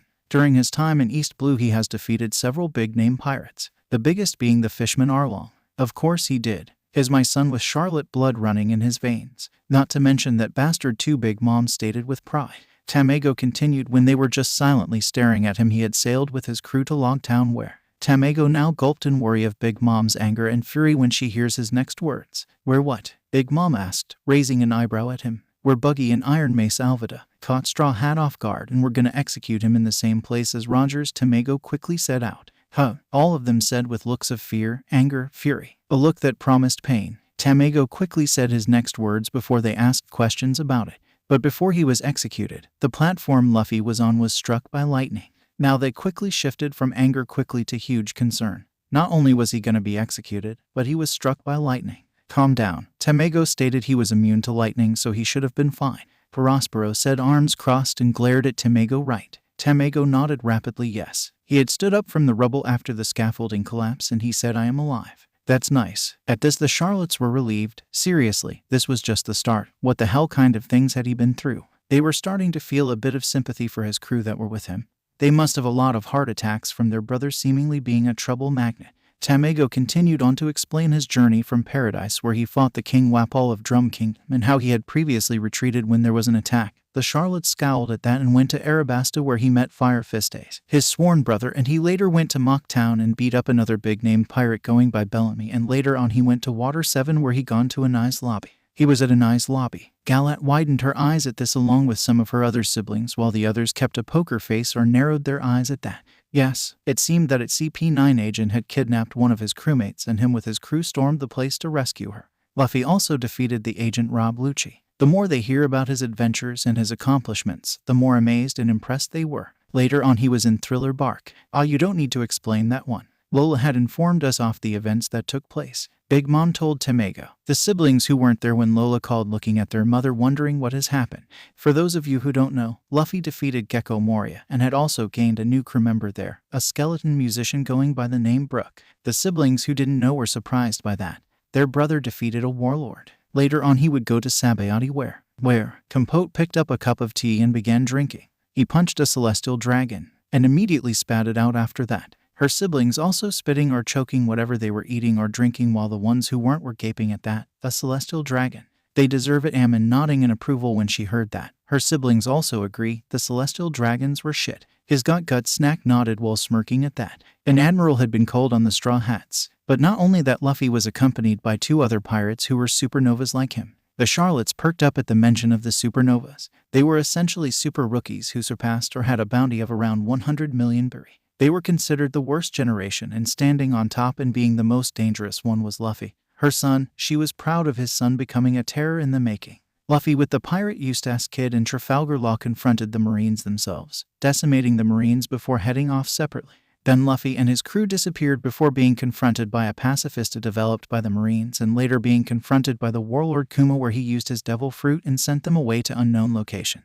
At this the Charlottes were worried about their brother's well-being. They didn't know if he was close with them or not, but if he was, that must have hurt to be separated from his nakama. After that it seemed he was informed of the execution as he later broke in and out of Impel Down with prisoners, which later would be what you have seen on the broadcast. He must have been searching for Ace in that prison, but by the time he got there he was already on a ship sailing for Marineford.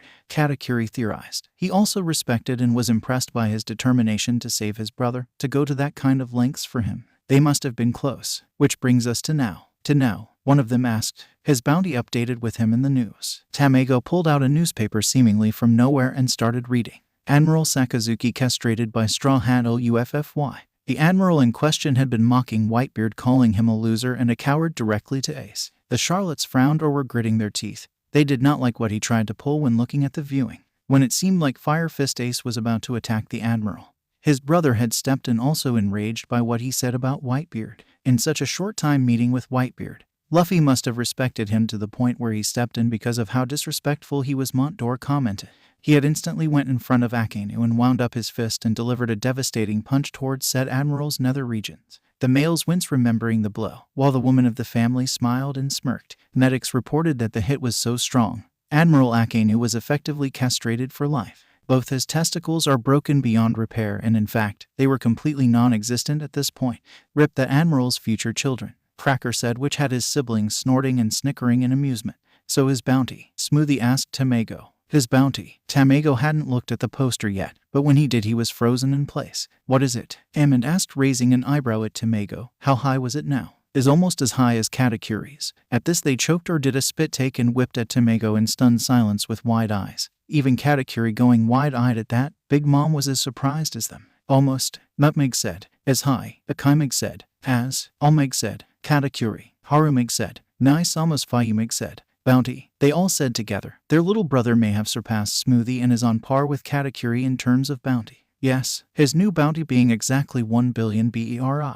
Our baby brother seems to be quite the powerhouse, Prospero exclaimed. Proud his little brother had a bounty on par with Katakuri, with Compote nodding alongside him with joy in her face. In fact, it seemed like the Charlottes were celebrating or cheering at that. They had a brother who was also worth 1 billion BERI besides their big brother Katakuri. The 4 sweet commanders Katakuri, Smoothie, Cracker and Snack were getting excited. They had a little brother who could be like them. A sweet commander who would probably be on par with either one of them. Once they got him back they wanted to spar with him. My missing son is so strong. Big Mom was proud of her son's accomplishment. Learning that his bounty is almost as high as her second eldest son made her beam with pride. She had a son who was pretty much the 5th sweet commander at this point. She needed to get him back with her family to bond with after years of being separated. And then she frowned. She also needed to know what Garp did to her son. It was only based off someone who only saw some of his training, not all out it, but in the meantime, they needed him to be back in their arms. Then, moving on to his crew. Tamago, that would be enough. I think my children and I would look to hear him talk about it himself here with us, yes. The Charlottes turned towards their mother with a feeling of hope. Do you mean? Bruley had hopeful looks in her eyes which went watery. Big Mom nodded and smiled softly at her children. She stood up and made an announcement that they have waited to hear for a long time. Some even had tears in their eyes as they have waited for this day to come for their mother to finally announce it. It's time for our missing son to return home. They celebrated and cheered at that. Tamago, put pressure on our usual contacts on the whereabouts of Luffy. Yes, Mama. A man was staring at the sea. He was smiling until 2 child silhouettes appeared and called out to him. Sabo, the one with the straw hat, said. Sabo, the one with the pipe, said. Sabo-kun. He had snapped out of it and the silhouettes faded away. There you are. Is something wrong? He looked down and responded to the woman who called for him. No, I was just looking out at the sea. And so, she now faced towards where they were sailing. Their main base of operations. We're back in Baltigo for the first time in a month. I hope everyone's doing fine. They had been on a mission that took quite a while and haven't really heard much from them, keeping radio silent.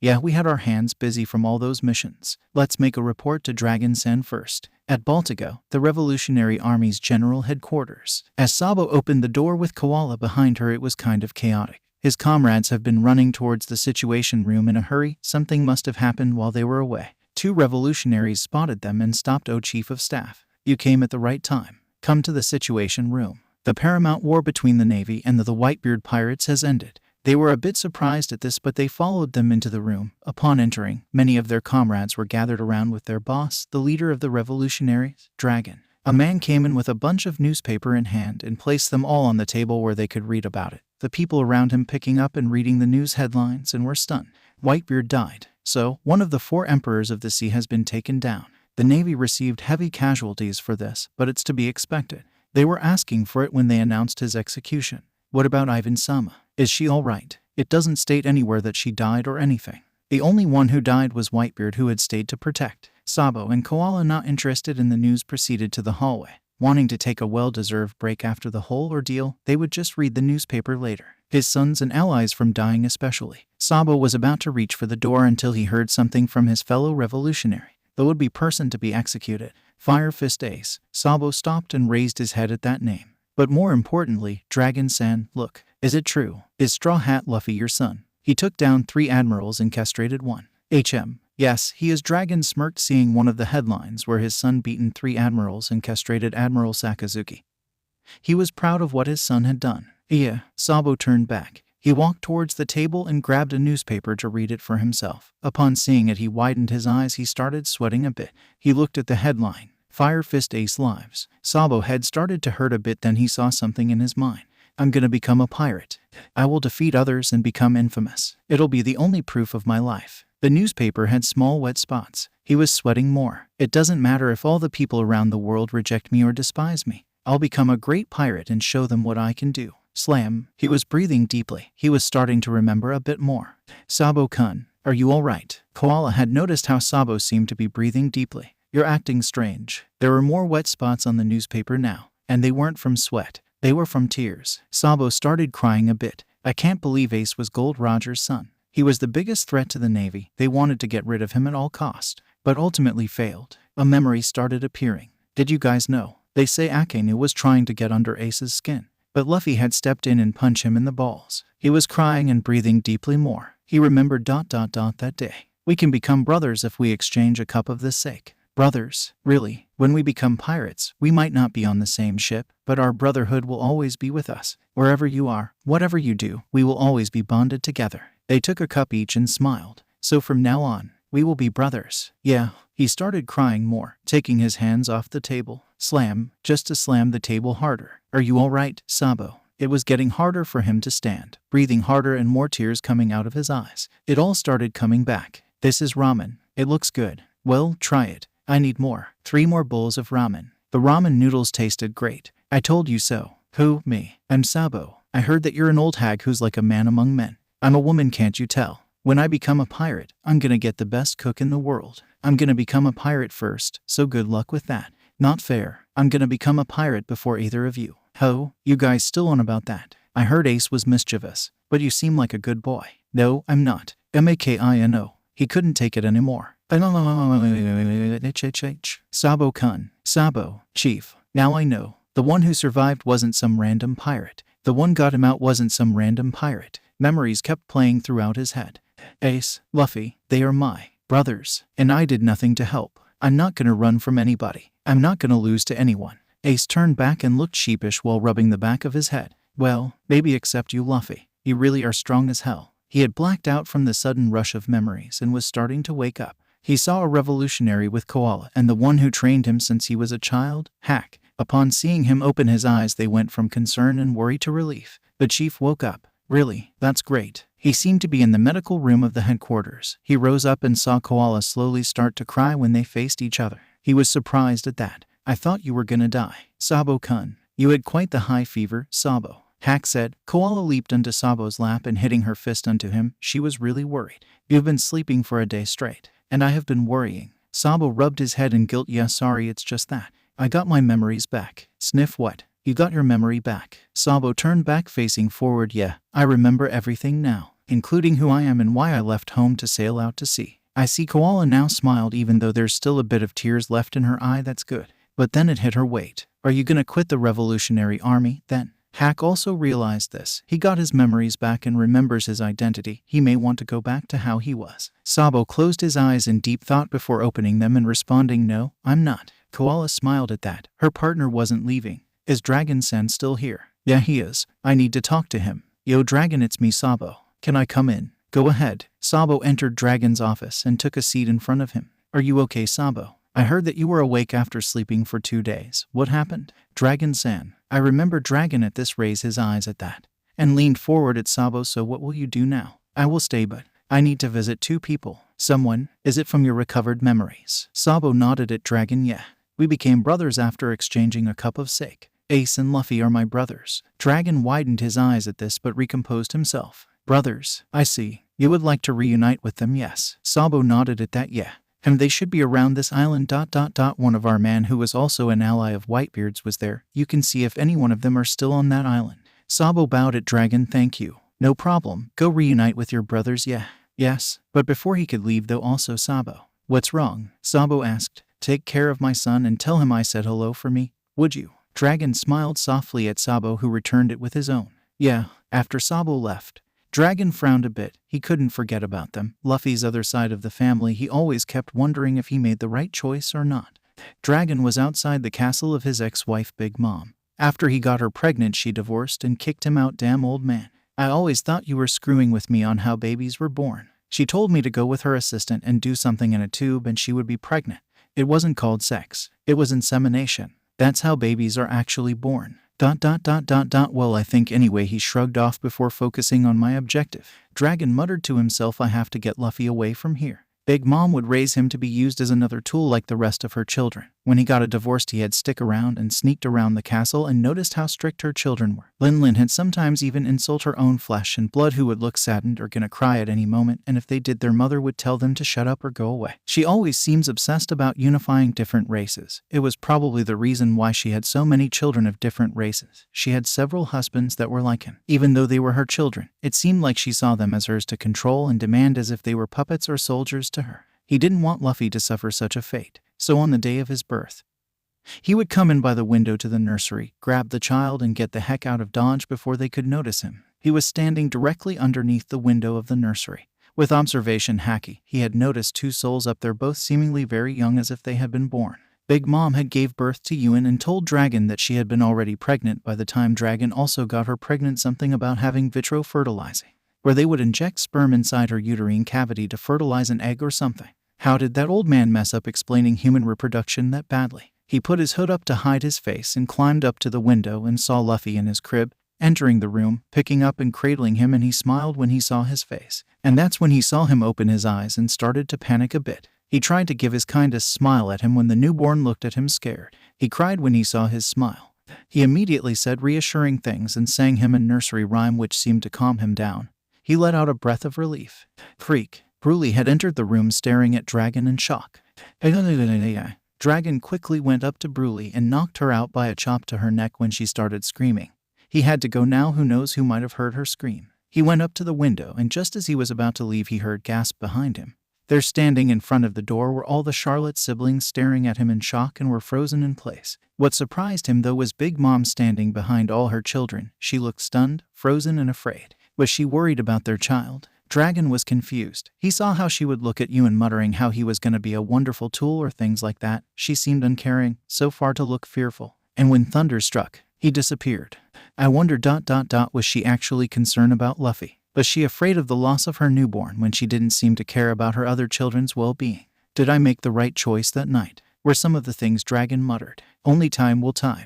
After a while, Boa Hancock's ship arrived with Rayleigh on board on the island. The Whitebeard commanders were wondering what Roger's first mate wanted. Yo, Rayleigh. Luffy smiled when he noticed who it was. Nice to see you again, Luffy. Rayleigh smiled back, waving at him. Luffy-kun, you know that man? Marco asked in surprise. Yeah, we met in Sabayati in a bar. He helped with coding my ship. So, what are you doing here, Rayleigh? Rayleigh turned serious. Do you know where your crewmates are? Luffy also turned serious. No ... Are they alive? Rayleigh nodded at that. Yeah. Kuma sent all of you to different locations so that you could escape. Right now they are in the right places to train.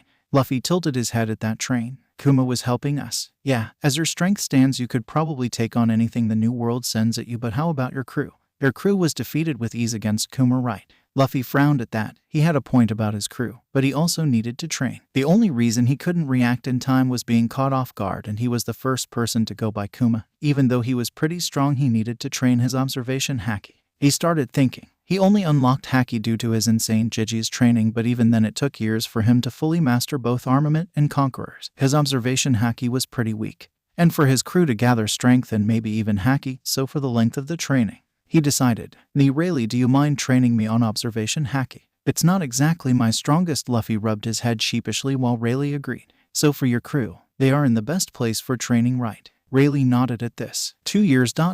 We will meet up again in 2 years. Ace was surprised at this. 2 years? You sure, Lou? Luffy turned to Ace for this. Yeah, 2 years. After that we will meet up at the Sabayati to set sail. Luffy looked at Rayleigh. Where will I train? Amazon Lily. All right. Luffy turned towards Ace and his ship brothers. Goodbye everyone. May we meet in the new world 2 years or so. See you later. Ace's brother Marco waved off Luffy with a lazy smile. Stay safe, Luffy. Ace told Luffy, who pulled him into a hug. Yeah, Luffy-kun. Do you mind if I accompany you? Jinbe asked Luffy. Luffy looked towards Rayleigh, who shrugged and looked back at Jim, nodded at him. Sure. On board the ship, Rayleigh looked at Luffy. So what will you do? How will get the message across to them? Luffy-kun. Luffy smiled softly. I will go once more to Marineford. As they set sail to Amazon Lily first to plan it all out, they went into action.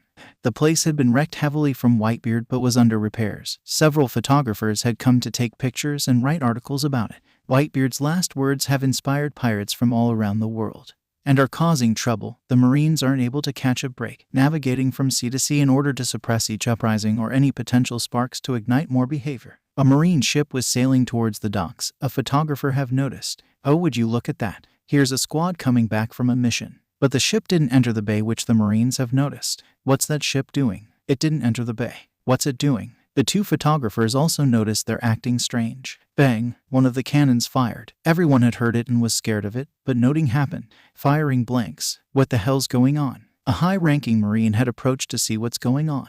Has that ship attempted to contact with us? He asked a Marine who was on site. No. A Marine had grabbed binoculars and was shocked when he saw who was on board. This is impossible. Why did he? What is it? It's Mugiwara Luffy. What did you say? And indeed, he was standing there on the bow with his arms crossed. He hijacked a warship. Why now of all times? The high-rank Marine ordered send that warship to the bottom of the sea. Boom. Jiajin Jujutsu Kairyu Ippanzoi. A huge wall of water rise up and blocked the cannonballs. The Marines were shocked. Beneath the waters, Jin had came up and they noticed this is that the sea knight, Jin. There's another man. And there was a person sitting on the barrel with a handful of bullet pellets. They fired again, but he threw the bullets and exploded the cannonballs before they could reach the boat. A Marine had noticed his face and was shocked. No way. Is that the living legend, former first mate of the Roger Pirates, the Dark King, Silver's Rayleigh? The Marines and civilians alike were stunned and shocked. The Marines noticed something they aren't approaching. They are circling around the entire island. It's like a funeral at sea. After circling around, they entered the bay. A funeral? Did they found out our forces aren't here right now? You miserable pirates. Launch a concentrated attack from all directions. Bang. All fortress cannons aimed and fired at the ship. They had hit and sunk the boat. There was nothing but smoke and pile of woods drifting in the sea. They were silent until an arm stretched out and out came Rayleigh, Jimbe and Luffy, who landed inside Marineford. Now go wild. Right. Luffy ran forward while the Marines were ordered to catch him, but Jimbe and Rayleigh had blocked them off. I will take you on. I think you will also have to entertain me as well. Gamu Gamu no. Luffy extended his leg and swept the Marines off his path whip. He was looking around the place searching for something. Reporters noticed and followed him. Where is he gonna do? Is heading west. So he's not planning to destroy HQ.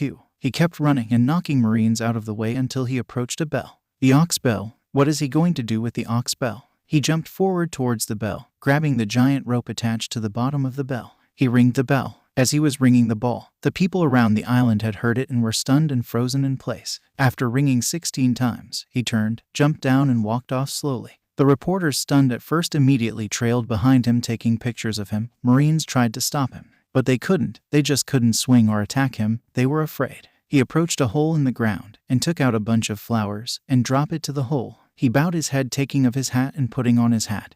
This was his silent prayer, his show of respect to those who lost their lives. Photographers noticed him posing and moved to a better position for a photo. This will make a great shot. And that's what they did, taking several photos of Luffy. This was his plan to send a message to his crew. Written on his right upper arm was the new date. 3D crossed out with 2Y uncrossed. After a giant fish appeared out of the ocean. He smiled. That was his cue to leave, leaping and running towards Jimbe and Rayleigh. After catching up to them, they leap off and escaped from Marineford. A reporter pretty much summed up the whole event. This is big news. As newspaper were printing and were spreading out, a certain fleet admiral was talking about his resignation. The newspaper have slowly been spreading throughout the world. It had reached Arabasta, Crocodile, and several infamous pirates, including the Supernovas, Daden, and everyone who knows him. Meanwhile, on the Grand Line, Luffy was on Boa Hancock's ship, was heading for Amazon Lily to train. Sorry about this, you guys, for the long trip. I forced you to make this long journey. It's fine, we're used to long expeditions. What are you doing over there? We are keeping watch over you to make sure you're all right. It's an order from Hebiheim-sama. Hebiheim-sama got too excited earlier, so she collapsed. Right now Luffy was lying on bed while the Kyuja females were pulling on his skin in astonishment of how he could stretch. So we are keeping close watch over you. Luffy stared far away while staring up. I wonder if they'll get the message. As long as they read the article, they should understand it. The key is that it is something you normally don't do.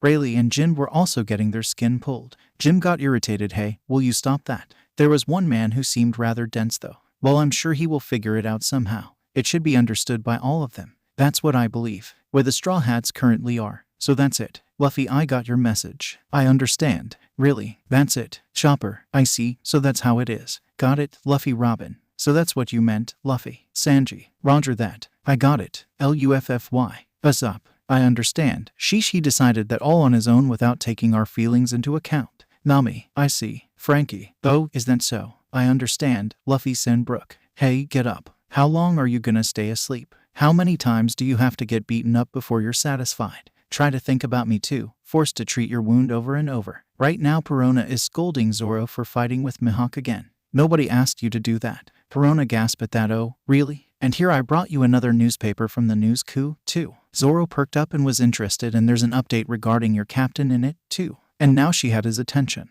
What was that? He winced from standing up so suddenly he was bruised and wounded from fighting Mihawk. What did you say? He demanded. Perona panicked a bit. Calm down. I said calm down. After he did, she held it in front of him so he could read. Hey, have you read it yet? My hands are getting tired. Wait just a little longer. There must be something here. Luffy wouldn't do something like this. The fact that Rayleigh was with him means that it was his idea. I'm sure there's something here. Zoro knows his captain well. He was the first mate after all. When Mihawk told him how Luffy had freed Ace, he felt relief, but then shame and guilt. He wasn't there for the captain. But not only that, he was weak. They all were weak. They knew it when Luffy tried protecting them from the pacifist. When he took down the 3 admirals and freed Ace, they needed to get stronger so he wouldn't need to protect them. Whatever, just hurry up. Perona shouted at him. Reading the newspaper, it showed how he was showing respect for the dead. This was something he never saw him do. It was out of the ordinary. There must have been meaning. Focusing on the picture of Luffy, he noticed the message and knew what he had to do. I beg you. Zoro had approached Mihawk, laid his 3 swords and bowed deeply towards him. Mihawk kept a poker face while Perona was gaping at him. Please, train me in the ways of the sword. Mihawk's eyes narrowed. I've misjudged you, Roranoa. You ask your sworn enemy to teach you. You should be ashamed. Get out of my sight. I have no business with such a worthless man. It seems I overestimated you. Mihawk started to pour wine. What are you doing? You are only embarrassing yourself. Zoro gritted his teeth in frustration. I want to become stronger. You failed to defeat the baboons and couldn't go out of sea. Then you crawled back here. I have nothing to teach one such as you. Zoro started to bleed. I did defeat the baboons. This caused Mihawk to widen his eyes before composing himself and looking at Zoro. Now I just need to take your head. But I'm not so stupid to think I can beat you right now. Mihawk raised his eyes at him and questioned him. I don't understand. If you still see me as an enemy, why do you bow before me and ask to train you? For what purpose? Zoro raised his head and looked at Mihawk in his eyes with conviction. So that I can surpass you. Mihawk relaxed and laughed. So you want me to train a swordsman who wants to take my own head? He asked, amused. What a strange man. Honestly, it's ridiculous. And you're still disgracing yourself. It would seem that I have found a man truly filled with ambition. He commanded Perona. Oi, ghost girl. Tend to his wounds. Perona looked at him irritated. Hey, don't tell me what to do. The training will begin after your wounds have been treated. Zoro lit up at this. Well, Perona reluctantly bring him to his room while grumbling. What an awkward man. When someone like him disregards his pride, it must be for another the sake of another. In Zoro's room where he's currently staying, Perona opened the newspaper 3D with an X over it, and 2Y. You're right. It's tattooed on Straw Hat's right arm. Zoro held up a piece of paper and explained we made a promise to meet up in a certain place in 3 days. And look at how it turns out. Perona thought so. 3D means 3 days. But it's crossed out and the 2Y means 2 years. 2 years. We won't meet in 3 days. We will meet each other again in 2 years. Everything else he did was in distraction to hide the real message from everyone else. This message was meant for us. It's the decision that Luffy made. There's no point in rushing. Luffy could take on the new world, but us. We won't stand a chance there. Zoro narrowed his eyes as he continues on. We'll stop here and increase our strength. And then we'll set sail once more, at the place where Whitebeard was buried. When Luffy left, the Whitebeard pirates were gonna stay a little longer before setting off too. Right now Ace was lying on the grass hill with a newspaper in hand while his hat was laying right next to him.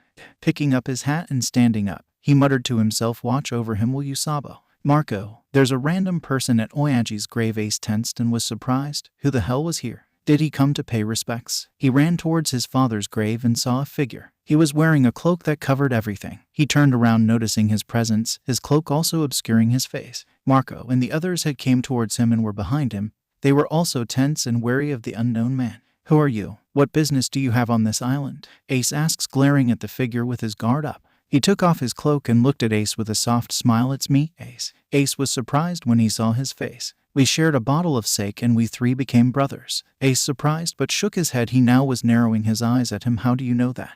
Of course I would know. I'm your brother after all. Ace had hope in his eyes. Was it him? Sabo. Yo, Ace. It was. With that, Ace ran towards Sabo, who opened his arms expecting a hug. It's been a long time, has Bonk, but got punched in the face instead.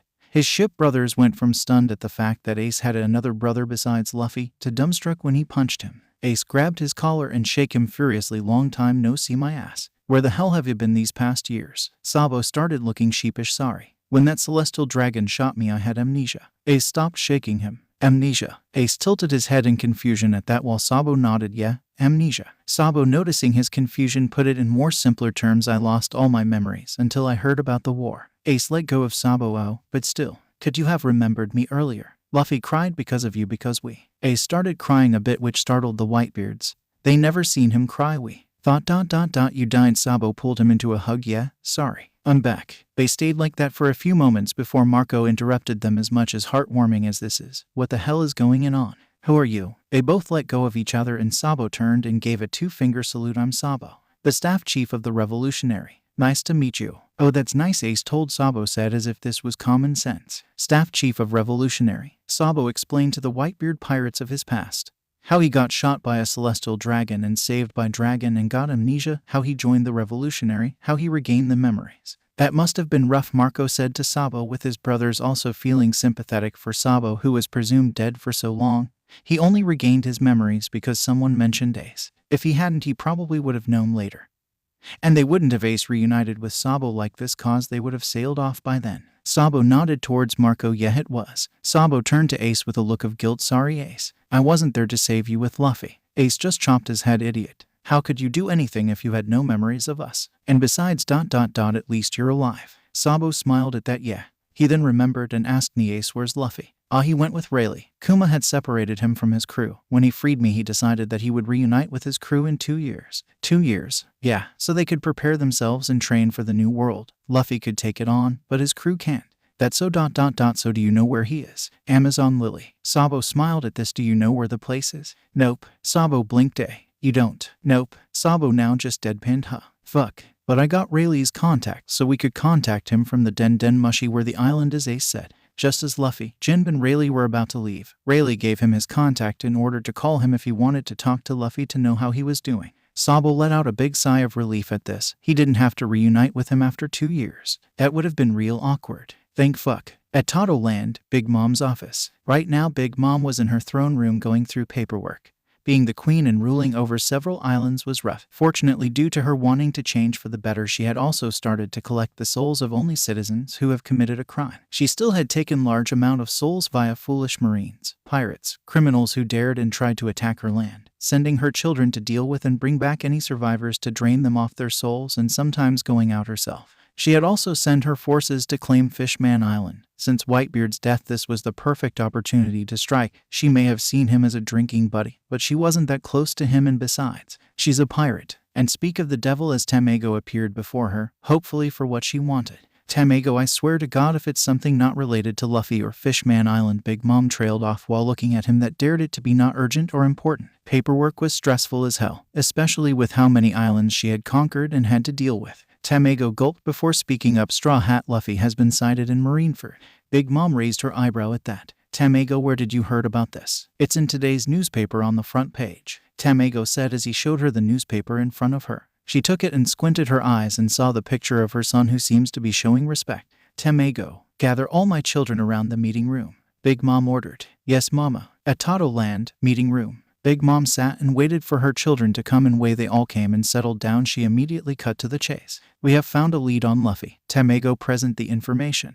The Charlottes now shifted their interest towards said man. Yes, in the newspaper today, Straw Hat Luffy has appeared in Marineford. He had appeared before them with the Sea Knight, Jin, and along with the first mate of Roger, Dark King, Silver's Rayleigh. Why was Roger's first mate with Luffy? Smoothie asked, and widening her eyes at the mention of his name before narrowing.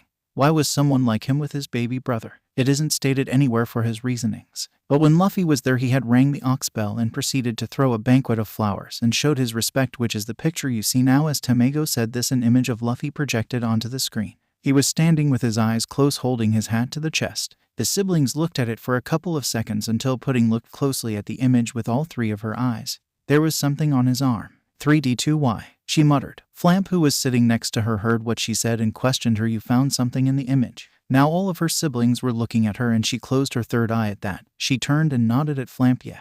She looked at all of her siblings before pointing at Luffy's right arm. His right arm has 3D2Y tattooed on it.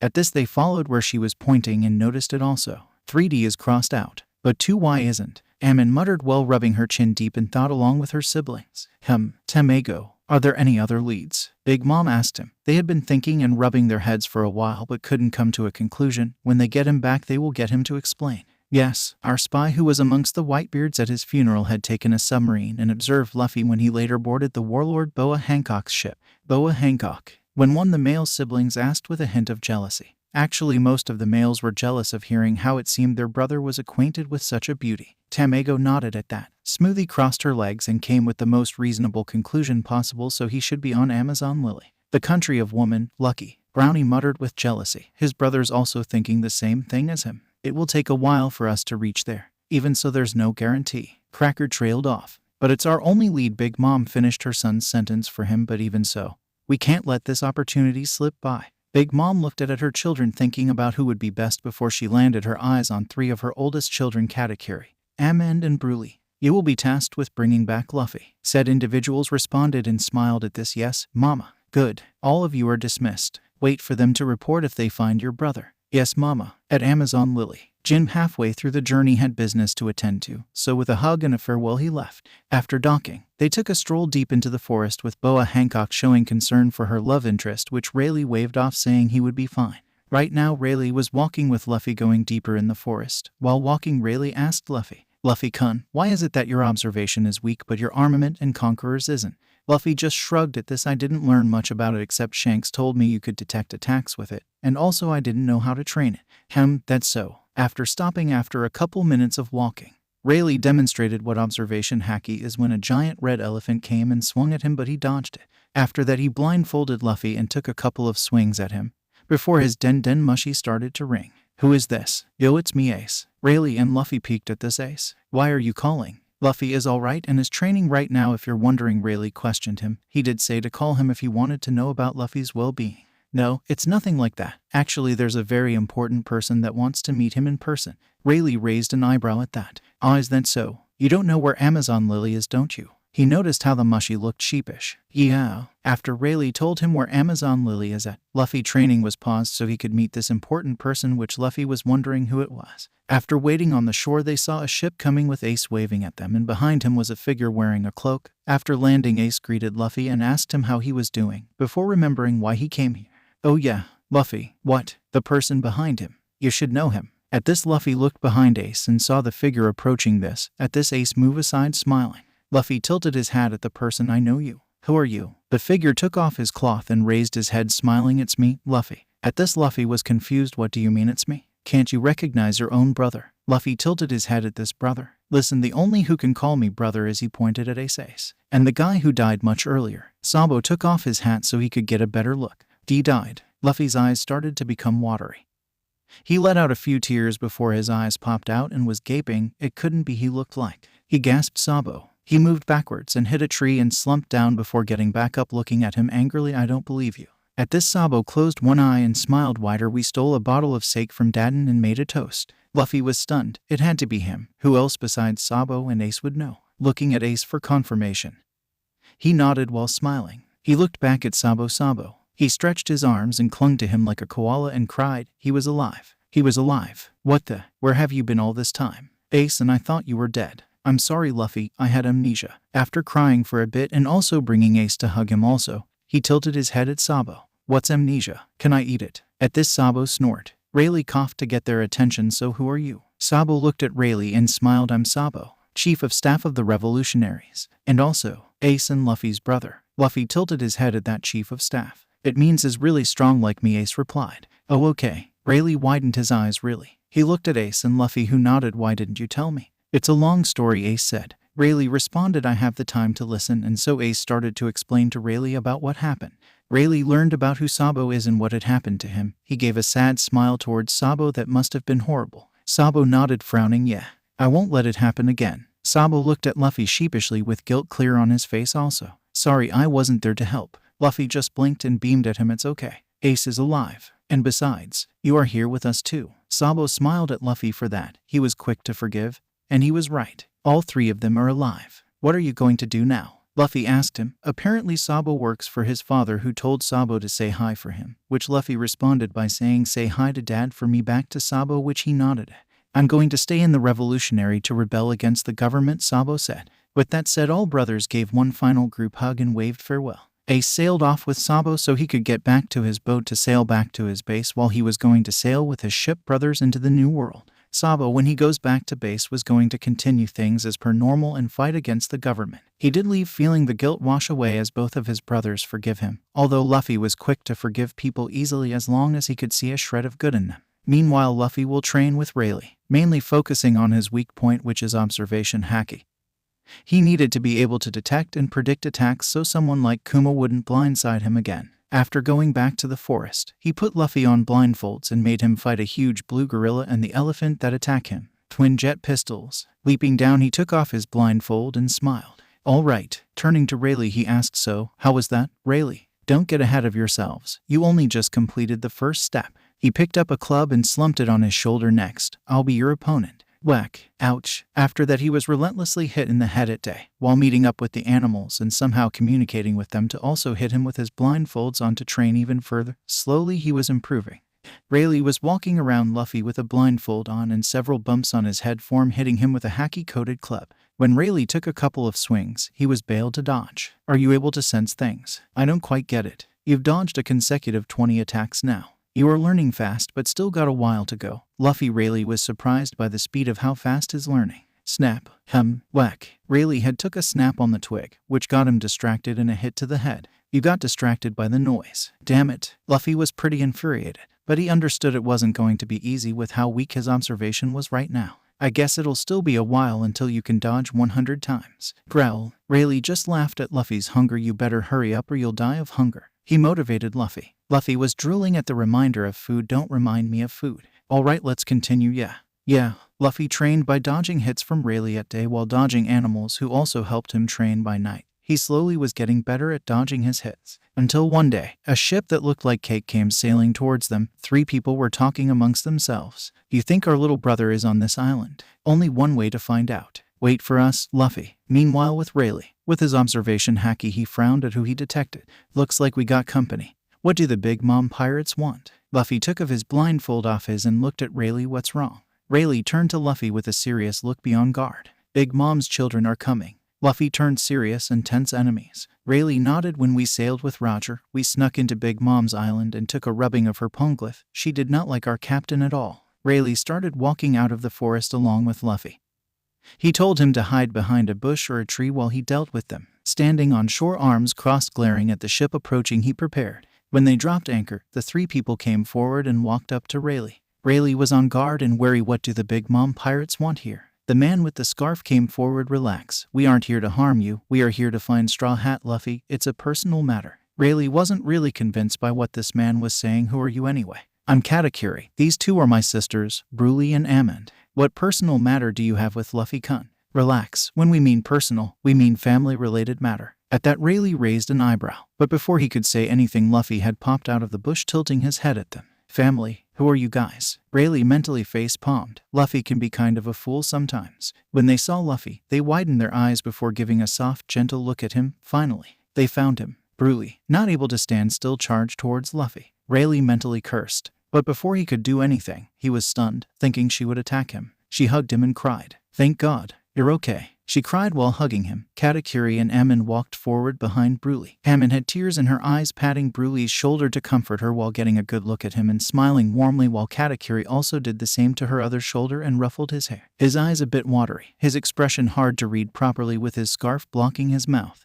Luffy, confused, pushed them away while raising his arms up. "Who are you guys?" Bruli answered him, smiling warmly while wiping the tears away. "You probably don't remember us. You were just a newborn baby at that time." Luffy tilted his head. "You know me." "Of course we do, after all. We are your older siblings." "Yeah?" Luffy was gaping at these 3 tall people who proclaimed that they were his older siblings. "Oh, older siblings? No way. I only shared a cup of sake with Sabo and Ace." Katakuri stepped forward and explained slowly, "We are your blood-related siblings. From your mother's side." Luffy tilted his head at this mother. "I have a mom." They winced at this. "He haven't been told about who she was." Amon nodded. "Yeah, which makes us your older siblings." Luffy just nodded and beamed at that. He had other siblings besides Ace and Sabo. Okay. While the 3 sweat dropped, Rayleigh, who had been watching from the sidelines, was stunned and shocked from the revelation. "Big Mom is Luffy's mother." Bruli nodded towards Rayleigh. "Yeah. When he was born, he was stolen from us by Dragon Sade." While scowling, Rayleigh widened his eyes a bit at that. He doesn't know what Dragon was like in person. He had heard rumors of him from several people on what Dragon was like. It didn't make sense for him to steal Luffy if the rumors about him were true.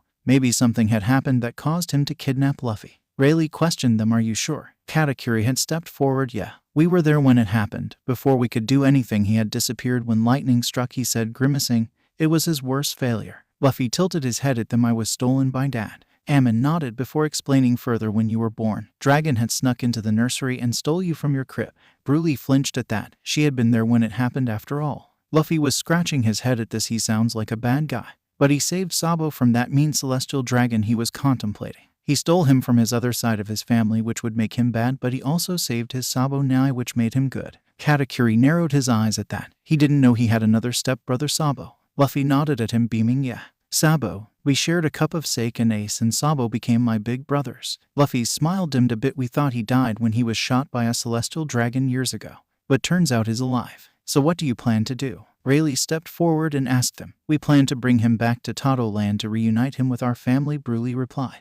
Luffy on the other hand shook his head. I can't. I have to train my Haki. Katakuri raised his eyebrow at that. Haki. He looked at Rayleigh for a response. I was training Luffy-kun here to improve his observation Haki. It's his biggest disadvantage right now, Rayleigh told Katakuri, who nodded in understanding at this. Broly, deep in thought, came up with an idea. How about this? All of them were listening to her. My devil fruit ability, the mirror no mai. It can turn a mirror into a doorway of sorts. We can leave a mirror here and I can bring him back here for training. How's that? Rayleigh nodded at the idea. That could work. At the rate he's learning, he could probably finish in no time. After that, you can bond with him with your family. The Charlottes lit up at Rayleigh's acceptance of the idea. You have my gratitude for taking care of our brother, Katakuri said. Rayleigh just laughed and waved it off, although he had to ask, how is Big Mom nowadays? Rayleigh asked. Katakuri had answered him with a soft look. She's getting better. At this, Rayleigh smiled. Is that so? Rayleigh looked at Luffy, who looked like he wasn't paying attention at all. What do you think, Luffy? Luffy snapped out of it and nodded. Yeah.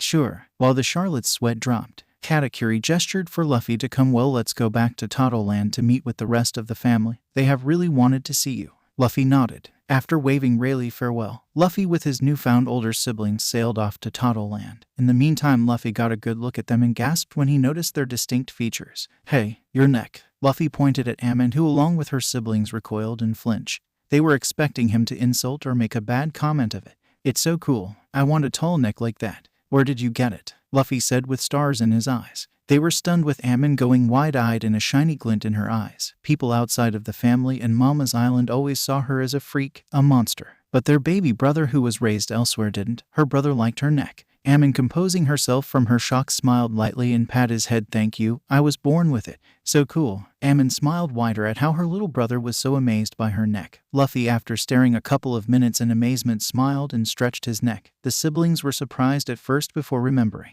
There, now we look alike. Luffy beamed at Ammon and hugged her. She softly giggled and warmly smiled at this and patted his head, which surprised Katakuri and Broly. She always kept a cold look on her face ever since she turned into a teenager. Katakuri stepped forward and asked him, so, aren't you a bit suspicious of us? Luffy just shook his head and smiled at him. No, you guys seem like good guys. Katakuri asked another question. Don't we look different to you? As if we aren't your siblings by how different we look. Katakuri pointedly looked at Broly and Ammon with their obvious different looks. Luffy tilted his head at this. So, Ace Nai and Sabo Nai have different parents, but we still are siblings. So what if you look different? You guys are siblings, be it by blood, drinking sake together, or by choice. At this, Katakuri was surprised. Someone who didn't bet an eye that they weren't siblings. That was a nice change. Not only that, he sounded surprisingly wise. Broly stared softly at their little brother. I think our siblings and Mama would get along nicely with you. At this, Luffy stared at Broly, surprised. A branch. Katakuri huffed while Ammon snorted in amusement, while Broly twitched at that. My name is Broly, not Branch. Luffy just laughed at that before he got a good look at her face, especially her scar. Knee Branch. It's Broly. Where did you get that scar? It looks cool. I got a scar too, see? Luffy pointed towards the one under his eye while beaming at her, although she frowned. The siblings were silenced while Broly put her hand on that scar, reminiscing a bit, while Katakuri had a grim look of the reminder why she had it. Luffy frowned when it seemed like a bad topic. Broly took a deep breath. When I was a child, Broly and I wandered around an island. When we went into an alleyway, a couple of older boys were there. Turns out Katakuri attacked when they made fun of his scar. They kept bad-mouthing him, so I stood up to them, and they attack us cause they couldn't hurt him, so they went after the weaker ones. I was able to push Broly out of the way though. Katakuri had a look of guilt at this while Ammon put her hand on Broly's shoulder for support. Luffy frowned at that. That's stupid. I hate cowards like that who do that. The older siblings nodded at this. Most people target the weaker and younger ones cause they can't beat or reach the older and strongest ones, Amin said, remembering how Marines went after her younger sister Poir. Luffy remembered how Blue Jam had found him and his brothers when Ace was different. They tried tying him up with rope, but that didn't work. When Blue Jam's group came, he had thrown Ace and Sabo away and let himself be captured and tortured. He may have been stronger, but he couldn't react fast enough when they hit him. Katakuri grimaced and clenched his fists, seeing what his next words are before they came out. Just like when Blue Jam had that guy beat me with knives on his gloves because he couldn't get to Ace and Sabo. Luffy nodded in understanding. After a few seconds of silence and realization of what he had said, Rayleigh went pale while Amin kept a flat look but clutched tightly on her sword. Their brother's childhood wasn't looking so good. With his training and now the fact that he was apparently tortured, what has he been through? Rayleigh looked at his scar and touched it softly. Is this how you got the scar? Rayleigh asked gently. Nope, they didn't give me a scar. I did this one myself. At this, Rayleigh widened her eyes while the other raised an eyebrow at that. Why? You what? Rayleigh raising her voice in surprise while Luffy explained, I wanted to prove I was tough enough to become a pirate, so I stabbed myself. At this, they were either pinching their noses or facepalming at that, although Katakuri was surprised seeing what he said next. But yours is cooler. I got this scar because I did it. You got it because you stood up to someone who was mean to your brother. You were brave and strong. Luffy beamed at Rayleigh, who was surprised before having tears in her eyes. Whenever Mama had given birth to a child, when they look at her they would cry. Most of her siblings when they were children flinch when they saw her until they got used to her because of her witch-like appearance, and with the scar it added to the scariness. When Luffy was born he didn't do that. He laughed and smiled at her. The scar had been a grim reminder of that day. But when her little brother had put it like that, yes, she got this scar because she stood up to them, older people who could beat her. She stood up to them that day. She had been brave. This scar never truly was a reminder of her pain. It had been a reminder that she stood up tall and strong up against people who made fun of his brother. Yeah, you're right. I was pretty brave back then. Rayleigh smiled at Luffy at this while crying softly in joy. Amand and Katakuri were stunned before they started smiling. Even though one of them was covering it up, it seemed their sister had weights on her shoulder removed. Luffy noticed how she was crying and decided to hug her. His older brothers Ace and Sabo would always hug him when he cries, and in turn he would hug them back when they feel sad or depressed because they felt like they shouldn't have been born or they were a mistake. When he gathered his crew, he had hugged Chopper when he felt like a monster that everyone hated. He had hugged Robin when they got her back from an ice lobby and told her he was glad that she was born. She had cried but was smiling and hugging him at that. They weren't mistakes. He was happy Ace and Sabo were born. He was happy his crew was born. Be it Marines, pirates, or strangers. He was happy everyone was born. You need a hug. Sabo Nai and Ace Nai would always hug me when I cry. Which Rayleigh gratefully returned, hugging him tightly while sobbing quietly into his shoulder. He noticed how Amand and Katakuri looked like they wanted to comfort her also. He stretched his arms and pulled them into a group hug. They were surprised at first, but they started hugging both Rayleigh and Luffy. They shot a grateful glance at Luffy for helping their sister and being able to comfort her in this emotional moment. The three older siblings thought when being hugged by Luffy, it felt nice being hugged by him. After a while they pulled out of the hug with happy expressions on their face while Rayleigh was clinging onto Luffy from behind while beaming at him, which he returned when he looked up to face her. It felt like Sabo and Ace holding on to him. Luffy looked forward and tilted his head at Katakuri ni. When are we going to get there? Katakuri responded, it will take a while. In the meantime, he took out a snail phone from his jacket. Why not we contact the rest of our family? At Totto Land. Big Mom right now was in the throne room tapping her feet. In front of her is Katakuri's den Mushi. She's been waiting for the good news in a while. She wasn't alone. Some of her children had come by and hang around while looking at the den Mushi also. She waited and waited and waited until it started to ring. Everyone in the room had tensed and lit up at this. Did they found him? Big Mom ordered her children to get the others. Once everyone was there, she picked it up and all of them were even more tense. Some seemed to pray or were hoping for the good news. Big Mom with one big breath asked him the question everyone wanted to know. Did you find him? The snail phones mimicked what his facial expression was like. It changed suddenly to a curious and childlike expression. Who is this? Is this my mom? My name is Monkey D. Luffy. I am going to become the king of the pirates. At this they had mixed reactions at first. Some were stunned, some snorted, some had dropped their jaws, while Big Mom, hearing his voice on the snail, shed tears and smiled warmly. After 19 years, they're getting him back. After being shocked, they started celebrating. Finally, they are getting him back. Finally, they are going to see him again. Finally, they were all going to be together. Luffy on the other end of the snail was confused at the sounds off what seems to be crying and cheering. Oi, what's going on over there? Big Mom just stood down again and smiled warmly. Don't worry about it. Katakuri, how close are you now? Oh, okay, Luffy said while Katakuri said halfway there. Also, Luffy won't be here most of the time in the first few weeks or months. Big Mom along with her children were confused as to why. Big Mom asking the question on everyone's mind, why not? We had came across Rayleigh, who was training Luffy. Now at this they were surprised. Big Mom eyes narrowed at that. For Rayleigh to take interest in her son, he must have seen something in him besides his strength. Rayleigh, why? Smoothie asked. She was stunned at the fact that her little brother was training with Roger's first mate. Luffy was training with him to improve his observation Haki. Rayleigh made a proposal to put a mirror there so she and Luffy could travel through the mirror world to bring him back to Amazon Lily to train with him.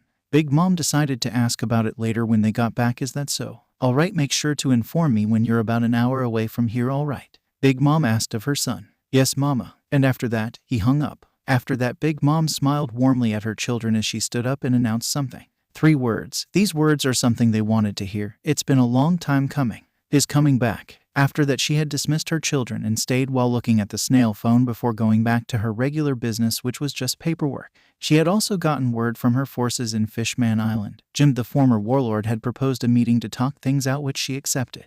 Now all that's left was Katakuri's return with Luffy. Everything was falling into place. She was drinking tea and waiting for the snail phone ringed. When it did, she picked it up. Katakuri had called saying they were waiting an hour away. She started moving towards the harbor. When she was in the corridor, her children who were there looked curious on where she was going. Mama, where are you going? Mikuru, her long-armed daughter, asked with Marble beside her also wondering.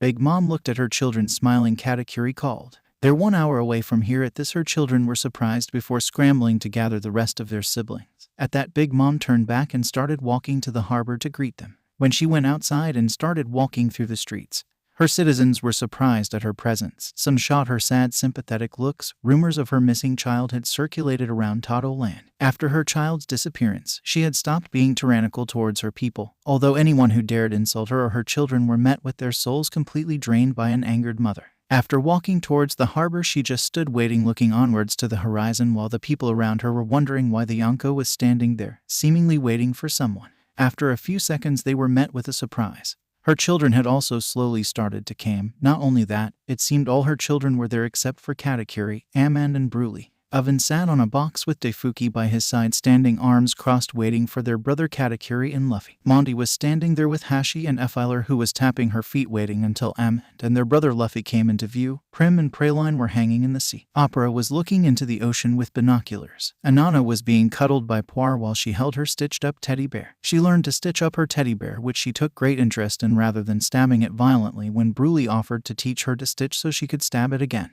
Montdor had a snail in hand waiting for a signal of a ship approach from the territorial sea slugs. Many of them were making idle chat, wondering what their little, older brother was like. He had potential to be the 5th sweet commander after Snack, and a bounty as high as Katakuri's to boot, and had the strength to show it after beating 3 admirals. Not only that, he was pretty bold and had guts. He proclaimed to Mama that he was going to take after Roger and be the next king of the pirates. He was going to be an interesting one. After a while, Montdor got a report from the snail. Montdor-sama, we have got a signal of an approaching ship. At this, the siblings knew who it was. Don't worry, it's one of ours. Montdor said. Roger, they're coming. Fa. Opera announced, lowering his binoculars. Prospero motioned for him to lend it to him, which he did, and he looked into the sea with it. That was definitely one of their ships. They're gonna arrive soon, Paroin, he said in delight at the sight of his siblings coming into view. He noticed something coming flying into view, which he squinted his eyes at.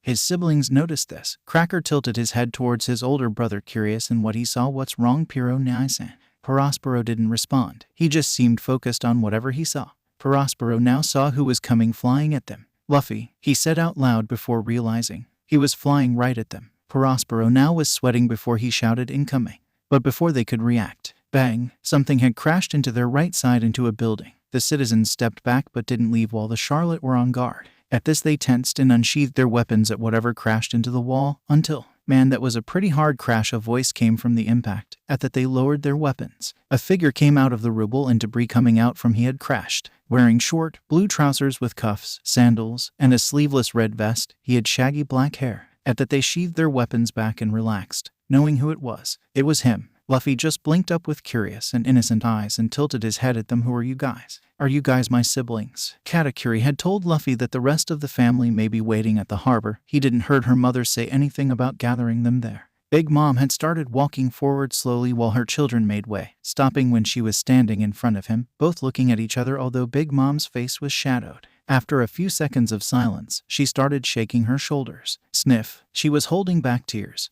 He was there, right in front of him. After all these years, he was here in front of her. Luffy tilted her head at her in deep thought. He looked behind her and noticed how the other people who was either crying softly, warmly smiling at him, or were curious. Luffy looking back at her and asked a question which broke the silence. Are you my mama? At this, Big Mom breathed in before nodding slowly towards him. Yes, I am your mama. At this, Luffy beamed. Before looking in confusion, he wanted to hug her, but he was smaller. Before thinking to himself, Gear 3rd can turn my arm or leg bigger, so. Luffy put his thumb into his finger. Gear 3rd. Big Mom and her children tensed at this. They saw how he had put his thumb into his hand to enlarge it and hit that giant marine in that broadcast. Was he gonna hit her for not being there for him? What is he? One of them shouted. But wait, Katakuri said from behind, walking towards them. They finally docked and were worried when he threw himself at them. The siblings looked at their older brother. Is not gonna hit her, he said slowly. At this, they raised their eyebrows at their elder brother, before now focusing on their brother who was finally back. Luffy jumped and kept blowing, turning both his arms gigantic, and then his legs, then his body, then finally the head. After landing back onto the ground, their jaws dropped with Big Mom widening her eyes and gaping at this gigant man. He turned himself into a giant. Moscato exclaimed. Him and his siblings were shocked and were gaping at this. Luffy, Big Mom said, surprised. What was he gonna do now as a giant? Luffy grinned and opened his arms wide open. Big Mom closed her eyes thinking her son was gonna hit her. But instead, Big Mom didn't feel that. Instead, she had felt something she had never felt since she was born. She felt arms around her. She was being hugged. Not like how her children hugged her fingers. No, she was actually being hugged. At this, she opened her eyes and turned her head to look at Luffy with wide eyes, and he turned to look at her with a smile on his face. It was nostalgic. It was like back then. The same sunny smile which felt warm. Her eyes started to become watery at taking a good look at her son's face. Luffy said one word which she wanted to hear ever since his birth. One word that she wanted to hear from all of her children. Mama. At that, Big Mom couldn't hold it in anymore. She started sobbing before full-on crying while she held tightly onto him. Her son had finally came back home, and he had given her something she had wanted ever since she was a child, to be hugged. It was the reason why she wanted to get one of her own kind, so she could feel what was it like to be hugged. Everyone in the giant village was afraid of her for some reason which had hit her hard. She even became obsessed with giants because she wanted to be hugged for once. Her parents couldn't because they were small and they abandoned her. But now she felt at peace. Her son's smile was warm, but his hugs. It felt like the son had embraced her and accepted her for what she was. My boy, my baby boy. She sobbed into his shoulder while Luffy rubbed her back soothingly. The Charlottes were stunned before they started looking softly or warmly at the sight.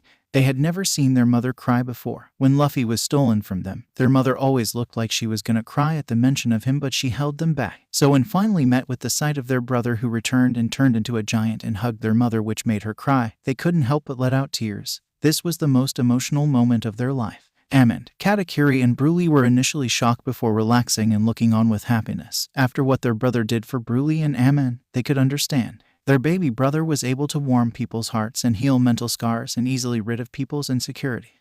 After a while, Luffy started to shrink down, but instead of reverting back to his normal size, he turned more smaller. Damn, I turned back like how I did when I was still back with Ace and Sabo. Luffy pouted and grumbled at this. He had made Gear 3rd after seeing a balloon from a book which Sabo had shown him. After explaining what a balloon was, he tried and was able to inflate his arm, but he turned smaller every time when he didn't fully master it yet. Ace, Sabo, and Makino, when she visited, would cuddle him when he was like that, although Ace would laugh at him. When he had turned small, most of the female siblings coo at this. Prospero walked forward, grabbed him up and raised him in front of his siblings. My brothers and sisters, our 36th brother and 65th child of Mama has came home paroing. At this, they grinned and smiled, some raising their hands in the air before voicing their celebrations and so on about Luffy's return. At this, Luffy tilted his head. Are you guys my siblings? Prospero looked up and smiled. Yeah, we are paroing. Oh, okay. Prospero blinked a couple of times, then sweat dropped at that. Big Mom, along with her children with Luffy in hand, walked back towards the castle. The citizens were too stunned to move at the events that unfolded. How the hell were they able to comprehend everything that had happened? At this, all of them conveniently decided to forget about this, as memories of this event would give a killer migraine. After returning back, she ordered her chefs to cook for dinner while her children all assembled around the dining table. Prospero sat Luffy down on a diner chair between Big Mom and himself, all siblings' attention towards their brother who has returned. After a while, he turned back to normal, much to some of the siblings' disappointment, some pouting, wanting to cuddle him in his smaller form. Taking this moment to wait for the chefs to arrive, they decided to talk. Luffy tilted his head and crossed his arms. So, you guys are my siblings, which they all nodded at. Big Mom perked at this. She should probably announce her children Luffy this year are Prospero, Compote, Katakuri. She pointed and told the name her children. When they were called, they greeted Luffy with yo, hi, hellos and other forms of introducing themselves towards their brother. After all said and done, Luffy stood up, smiled and announced himself, yo, I am Monkey D. Luffy. I am gonna become the king of the pirates. Compote snorted, yeah, we heard he did introduce himself on the snail phone after all. That really surprised the hell out of her though. Luffy tilted his head, so, I have younger siblings. Flamp from the other side of the table responded vocally, yeah. You're our Onii-chan. Putting next to her nodded with her third eye closed. She didn't want her big brother to see her as a freak. The rest of siblings younger than Luffy nodded towards him. More importantly, how are you doing, Luffy? Smoothie asked, leaning forward in curiosity of his well-being. I'm okay. I just discovered Sabo Nii was alive. Luffy beamed back at her with an innocent smile. Sabo Nii. Smoothie tilted her head at that. Was there someone besides Fire Fist Ace who was a step-brother? Yes, Sabo Nii. Me and Ace and Sabo shared a cup of sake together which made us brothers. Luffy stated, which surprised them at this new information. Luffy continued on, but less happier. We were gonna set sail when we reached 17. But Sabo sailed earlier. He was shot by a celestial dragon. Luffy scowled at mentioning the celestial dragon. The siblings were surprised before looking worried. Was he okay? Raisin asked, worried on how Luffy had to experience his stepbrother being shot at. Yeah, he was saved, but he had amnesia, but he recovered his memories. He met up with Ace and then they both met up with me. Luffy nodded at Raisin, who looked relief along with some of his other siblings. What was he like? Galat asked, leaning forward towards her brother with Poir also interested in this. She had also closed her mouth, saw he wouldn't see her hideous teeth. Sabo was like Ace. He hated his parents, although Ace hated Roger, not his mom, and also he was kinder than Ace. He always hugged me when I cried like Ace did. Luffy said, beaming. Where is he now? Poir asked. Luffy gasped when she saw her open her mouth and saw her teeth. Well, her teeth. At this, Poir paled at the realization of accidentally displaying her teeth. Her siblings flinched at this and prepared for an insult. He wasn't raised with them after all. And Bruley just started to smile towards Poir. Luffy leaped at her from his dining chair and landing next to her and came to her face to face. She started sweating and waiting for what comment he was gonna make about them. It's so cool, he said with stars in his eyes. His siblings were stunned and surprised at that. Poir widened her eyes before getting watery. She would always be mocked because of her teeth. Galat, her twin, and any other sibling who had accompanied her had gotten into several fights because of that.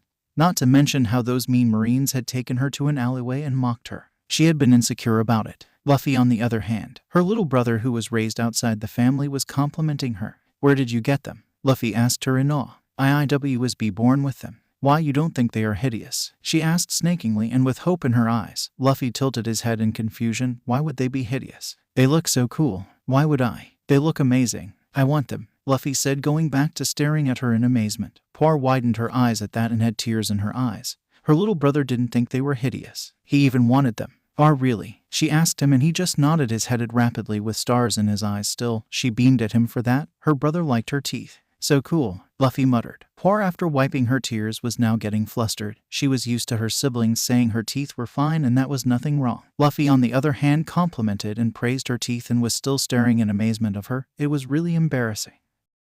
Galat, who was sitting next to her, beamed at Luffy for complimenting Poir's teeth. She stood up and went to him and ruffled his head for that. She was grateful for what he did, and much to her twin's embarrassment, she joined in. Right, her teeth just make her SOOO adorable, Galat said with pride in her voice with a big grin, while her siblings looked amused and smirked at what she was doing. GGLA2T. Poir spluttered out while blushing harder at the fact her twin was also complimenting them. Yeah, I wish I had them also, Luffy said with a grin of his own. Both Galat and Luffy were now praising her teeth in several ways. The rest of the family were happy at the fact their little brother didn't mind her looks, even envying her of her teeth. They looked at Poir amused at how red she looked, some even adding their own positive comments on her teeth much to her irritation. She really does look amazing with them. HHACHN-san. Hyukoku, she has always been cute. Heroine, Piros and I-sama. Of course she's always been cute. All my little sisters are. Bruline, divided by Bruline-sama. Now at that, the younger Charlotte sisters were flustered by Brulee's claim.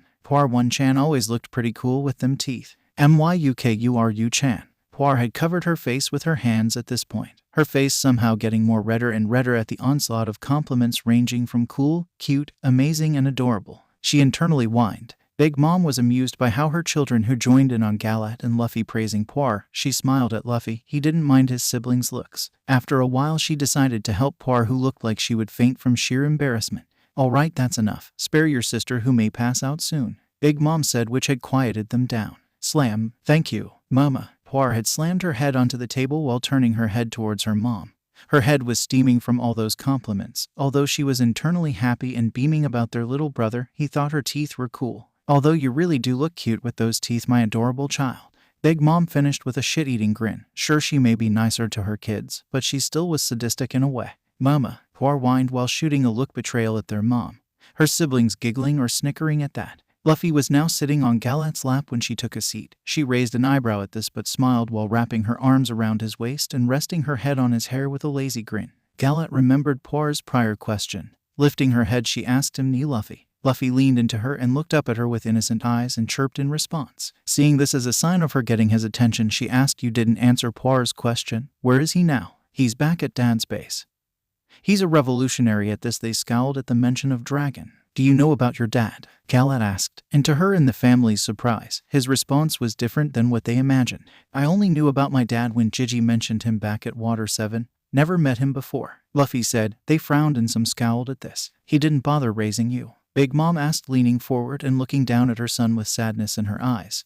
"That bastard didn't even bother to raise him when he took him from her." "Nope. I was raised with Sabo and Ace by mountain bandits when Gigi dropped me off there." They grimaced and frowned at that, some even scowling. They started to hate the man more for what he did, including Garp, said man's father. The hell was the point of stealing Luffy from them when he didn't bother to raise him? Why the hell did a marine of all people left him with bandits? After a few seconds of silence, Galat composed herself and changed back to a look of curiosity. "What position is he?" "Your brother Sabo." Luffy shrugged. He said something about being the chief of staff. Now at this they went wide-eyed. His stepbrother, Ace, was the 2nd Division commander of the Whitebeard pirates, and now, as it turns out, he had another stepbrother by the name of Sabo who was the chief of staff of the revolutionary. What kind of brothers did he sworn to? After a couple seconds of silence again, "Nee, Luffy, can I ask you something?" someone said from their seat. "Sure," Luffy replied, raising his head towards the one who said that. "I am Bhaskard. I am your older brother. About what you said about Poir's teeth." Poir perked up at this and looked at his older brother, knowing why he was interested.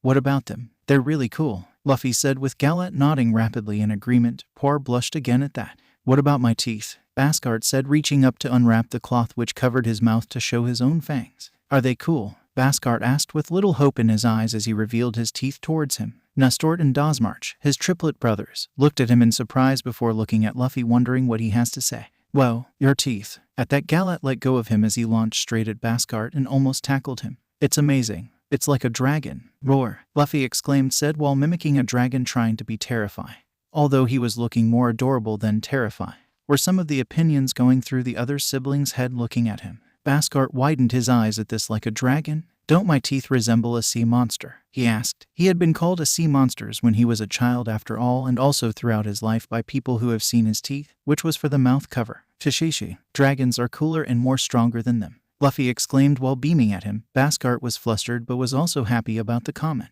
Luffy just smiled and laughed and sit on the man's lap now, which caused the man to look panicked. He never had a sibling that did this. He looked left and right pleadingly for his siblings to do something to help, but they looked amused. "Kyukukukuni, Luffy, why not you try and eat this?" Heroine Prospero decided to stand up and help his younger brother. "Food," Luffy said, leaping off the man's lap and running towards Prospero, who was also walking towards him. Prospero walked towards him and did a magic trick like he did with other children and his siblings when they were younger and made candy appear out of thin air. At this, Luffy tilted his head as he looked at the candy in his hand. "What is this?" "Food." At that, the Charlottes looked at their brother in surprise before quickly narrowing their eyes at that. He didn't know what candy was. Prospero narrowed his eyes at how his brother didn't seem to know what candy was. "This is candy," he said slowly. At this, Luffy lit up. "Those things other kids get on Children's Day.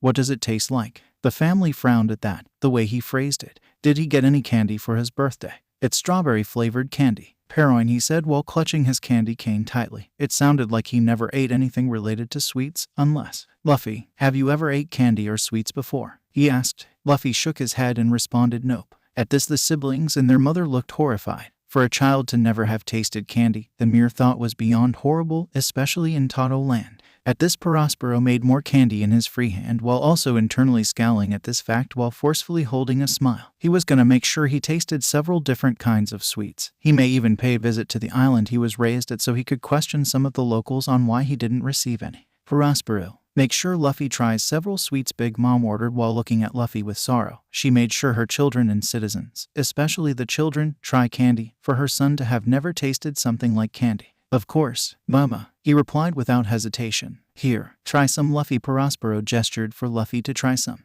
Luffy grabbed the pile of candies in his hand and shoved them into his mouth. After chewing a bit then gulping it, he had stars in his eyes. Sugoi. It tastes so sweet. Prospero put on a more genuine smile. Candy has many flavors. Some are sweet, some are sour. It is normally made with sugar perylene. After a couple of seconds the doors burst open. The chefs have finally finished preparing the food. The numerous chefs and servants laid out various types of sweets, desserts, cakes and various pastry dishes on the table. Oven noticed how he looked at the food in awe and amazement as if he has never seen them before. Me, Luffy, have you ever seen any of these kinds of food before? Oven asked, which caused the siblings to look at Luffy in wonder. Luffy just looked at his older brother and shrugged half of it. Oven perked up at this. He was gonna show him a bunch of other baked goods later. He was the Ministry of Baking for a reason. After a couple of seconds, Luffy immediately devoured his plate of food before stretching his arms to grab more. His definitely our brother's smoothie snorted, which the family agreed with. He was going through several plates of food, and may even rivals Mama's appetite. Nene, someone was tugging onto his pants. Luffy looked down while gulping the food in his mouth and saw Nana tugging his pants while holding onto a stitched-up teddy bear onto her chest. Luffy tilted her head at her. What? How did you stretch? She asked curiously. Luffy grinned and pulled his chin, which stretched inhumanly. I ate the gum fruit. I am a rubber person. At that, Nana seemed odd. She tried climbing up onto his brother's lap but couldn't reach. Luffy, seeing this, picked her up and placed her on his lap with the teddy bear while tilting his head, wondering what she wanted to do. Nana looks at his face before using her tiny hands to pull her brother's skin. Looking amazed at how it stretched, she pulled his chin, his cheek, his nose, then his arms, while Luffy just shrugged lightly and smiled at her. The Charlottes smiled at this. Nana was normally shy around her siblings, even those around her age, but seemed to be getting along well with their brother who returned. It was a pretty heartwarming scene. How did you get your devil fruit power? She asked in wonder. Luffy at this rubbed the back of his head sheepishly. I kind of ate it on accident. How do you eat a devil fruit by accident? Defuki asked, raising his eyebrows at that. Shanks had the fruit. When mountain bandits came, he made a fool of himself and I got angry at that. I eat when angry, he said. Well, this just proves it more, Smoothie said, amused. When she was younger, she would bang her head on the door frames when entering a store because of her height. Sometimes when she didn't pay attention, she would grumble and crave for a glass of juice or desserts to help her relax. Whenever she did, she was pretty sure her other siblings also had food cravings when upset or angry. After finishing their food, Nana was just sitting on Luffy's lap while stretching his finger in astonishment. Big Mom looked at her son and asked a question. So, what's your crew like, my son? At this, the family were leaning in curiosity, wondering what kind of people joined his crew. Okay, who should I start with? Luffy asked, blinking at everyone curiously. The older siblings smiled at that. From what they have seen from him, he sure was childish. It was kind of nice. Not only that, he seemed to not mind some of their brothers and sisters' unique features. Start with the first then the last, bro, he said. It would make sense to go with the first then the last crew member. Also tell us how you met them and how you got them to join you, Bruley added on. Tamago, get the bounties of my son's crew. Big Mom ordered, to which he nodded and left to get it. He had already printed it out, but she ordered for him to wait until they got him back. She wanted to put faces on the names his son was gonna mention. In the meantime, Luffy started talking about his nakama. Alright, first would be Zoro. He is my first mate and a swordsman. He uses 3 swords to fight. I met him in East Blue. He got into trouble with Marines when he saved a girl from them. He made a deal in which he would go without food for a month to spare her and her mom. Turned out they weren't keeping their promise and were going to kill him in a week, so I told him about it and forced him to join my crew if he wanted to live and get his swords back. Luffy said cheerfully. The swordsmen and swordswomen of the family, mainly Amen, were interested about the fact that he was a swordsman. Some sweat dropped at the fact he pretty much blackmailed his first mate to join. Big Mom perked up and looked serious about the starving part but didn't make a comment about it. What do you mean saved a girl from them? Mondi asked curiously about that part. Luffy frowned. Some kid had a dog that was going to attack the girl when Zoro stepped in and saved her. His dad was considered a high-ranking Marine there. His was pretty mean. He threatened to kill his own man if they didn't shoot us. Now at that, the family nodded in understanding while frowning. Sounded like the brat he was mentioning was spoiled. Is your swordsman strong? Ammon asked with the interest of fighting in her eyes. She had fought with many swordsmen, but they all weren't much of a challenge. She wanted to clash swords with a person who would be worthy for her blade. Shuro, especially the strongest swordsman, Mihawk. If her little brother's swordsman was strong, she could finally ease her boredom. And heck, maybe she could have found someone she could have romantic feelings for. She only would date a person if they could beat her or tie her in a duel. Luffy nodded and smiled happily. Yeah. And his training to get stronger too. When you meet him, you guys could spar. Now at that, she smirked slightly. She was eager to meet this man when he comes to Totto Land. After Zoro, we met Nami, but she didn't join yet. So next would be Usopp. He's the liar and sniper. Now at that, they raised their eyebrow at the liar part but let their brother continue on. We met him when we were looking for a bigger ship, and his childhood friend was the next owner of a boat company. Some jerk named Kuro threatened her, so I kicked his butt and she gave us our first ship, the Going Merry. Next would be Sanji. He's the cook. He fights with his legs. I met him when we had to work at the place he was working at cause I accidentally hit the place with a cannonball from a marine who shot at us. I kept trying to get Sanji to join my crew, but he kept refusing. But he joined us when I beat Krieg, who attacked the place. At that, some of them let out a hum without really any comments. After Sanji, Nami joined us. She's the navigator and she had to work for some jerk called Arlong who was really mean. I beat him up while my crew beat up his crew, and she joined us when I beat him. She really likes money, but she's really nice to kids. Arlong, as in Fishman Arlong. Prim asked, raising an eyebrow at that while the siblings seemed a bit surprised. Some had heard about it, a former Sun pirate in East Blue, while the ones who didn't know were questioning what was a fishman doing in East Blue. Yeah, that guy. I beat him when he was forcing Nami to draw maps along with the place, to which they nodded at. Not that surprising he had beaten him, he's a Charlotte after all. After this, Tamago had came back with posters in hand. Big Mom instructed him to project the bounties onto the screen to display them. After showing the faces of the crew members he had mentioned, Luffy continued onwards with Chopper. We then headed to the Grand Line and met Chopper. Nami got really sick, so we went to find a doctor, so we climbed up a mountain and met a doctor so she could help her. Chopper is a reindeer that ate the devil fruit. The Hito no Mai is also a doctor that worked for the doctor who helped Nami. When Tamago projected Chopper's bounty, some cooed at how cute he was while some raised eyebrows at his bounty. Inanna smiled upon seeing Chopper cute. She muttered. She wanted to cuddle him and stab him, then stitch him up. That's interesting, Big Mom said. She wanted to see it up close and personal. What an interesting creature in her son's crew. As much as she wanted to add it to her collection, it was her son's crewmate, so that's a no. Is he strong? Why is his bounty so low? Cracker asked in curiosity. Did the doctor of his little brother's crew have any combat capabilities? He is strong. He has these balls he eats that can change his forms. He can change into a regular reindeer or a giant fur ball. Really? Inanna, Meleyes and Panna asked in awe at the fact that he could change forms. Luffy nodded, which got them excited. They wanted to meet him and see it up and personal. But I have no idea why his bounty is so low, Luffy said, shrugging. He never understood why his bounty was so low. Chopper was strong. After Chopper is Robin. She worked for Crocodile until he backstabbed her. I beat him up and she joined my crew. She's the Archie All Ogas, I think that's the word. She's the Archie All Ogas. At that, they sweat dropped. Seems like their brother had trouble with difficult words. You mean archaeologist? Prim asked with amusement. Yeah, that. She likes old things which are ancient. She can also grow hands, legs, and eyes anywhere. She was held by the world government when they threatened they would hurt us, so she gave herself to them. We stormed the place and got her back. You mean Anai's lobby? Snack said. He remembered Tamago mentioning about how he stormed Anai's lobby. Yeah, we kicked their butts. Nobody messes with my Nakama, Luffy said seriously with a look that promised a fight if anyone tried. Then there's Frankie, he is the shipwright. We met him when we were going to save Robin, and he with his family built us a new ship when Going Merry sunk. He built us the Thousand Sunny and joined our crew when we got Robin back and she forced him. How is he forced to join? Noisette asked incuriously. What did the demon child do? Robin had made 2 hands and squeezed his balls, Luffy said, shrugging. He was a rubber man, so he wouldn't feel anything unless they were coated with Haki. At this, Noisette with his brothers paled and shuddered in horror. Even the Loja, who wouldn't feel it unless she used Haki, also winced. I can see how she got her epithet, Montdor said, shuddering, with his brothers nodding in agreement. Their sisters, on the other hand, just looked on in amusement. Their brother's archaeologist sounded interesting. Luffy now had stars in his eyes as he explains more about Frankie. Not only is he a shipwright, he is also a cyborg. A cyborg. Mikuru, Marble, Maple, Custard, Effiler, Bruley, and the really young siblings shouted in unison. It had caused some of the siblings to jump or nearly have an heart attack. It was pretty quiet with a few questions until the mention of the fact as a cyborg. They did not see that coming, well, except for Katakuri, who looked a bit amused at his younger siblings' antiques. Luffy nodded. Yeah, He can launch his fist like a rocket at people to either hit them or grab them with his right arm and can fire either a cannonball or bullets with it. He can even breath fire out of his mouth. Really, more voices joined in with stars in their eyes, amazed by the description of his crewmate, while the others looked on in amusement.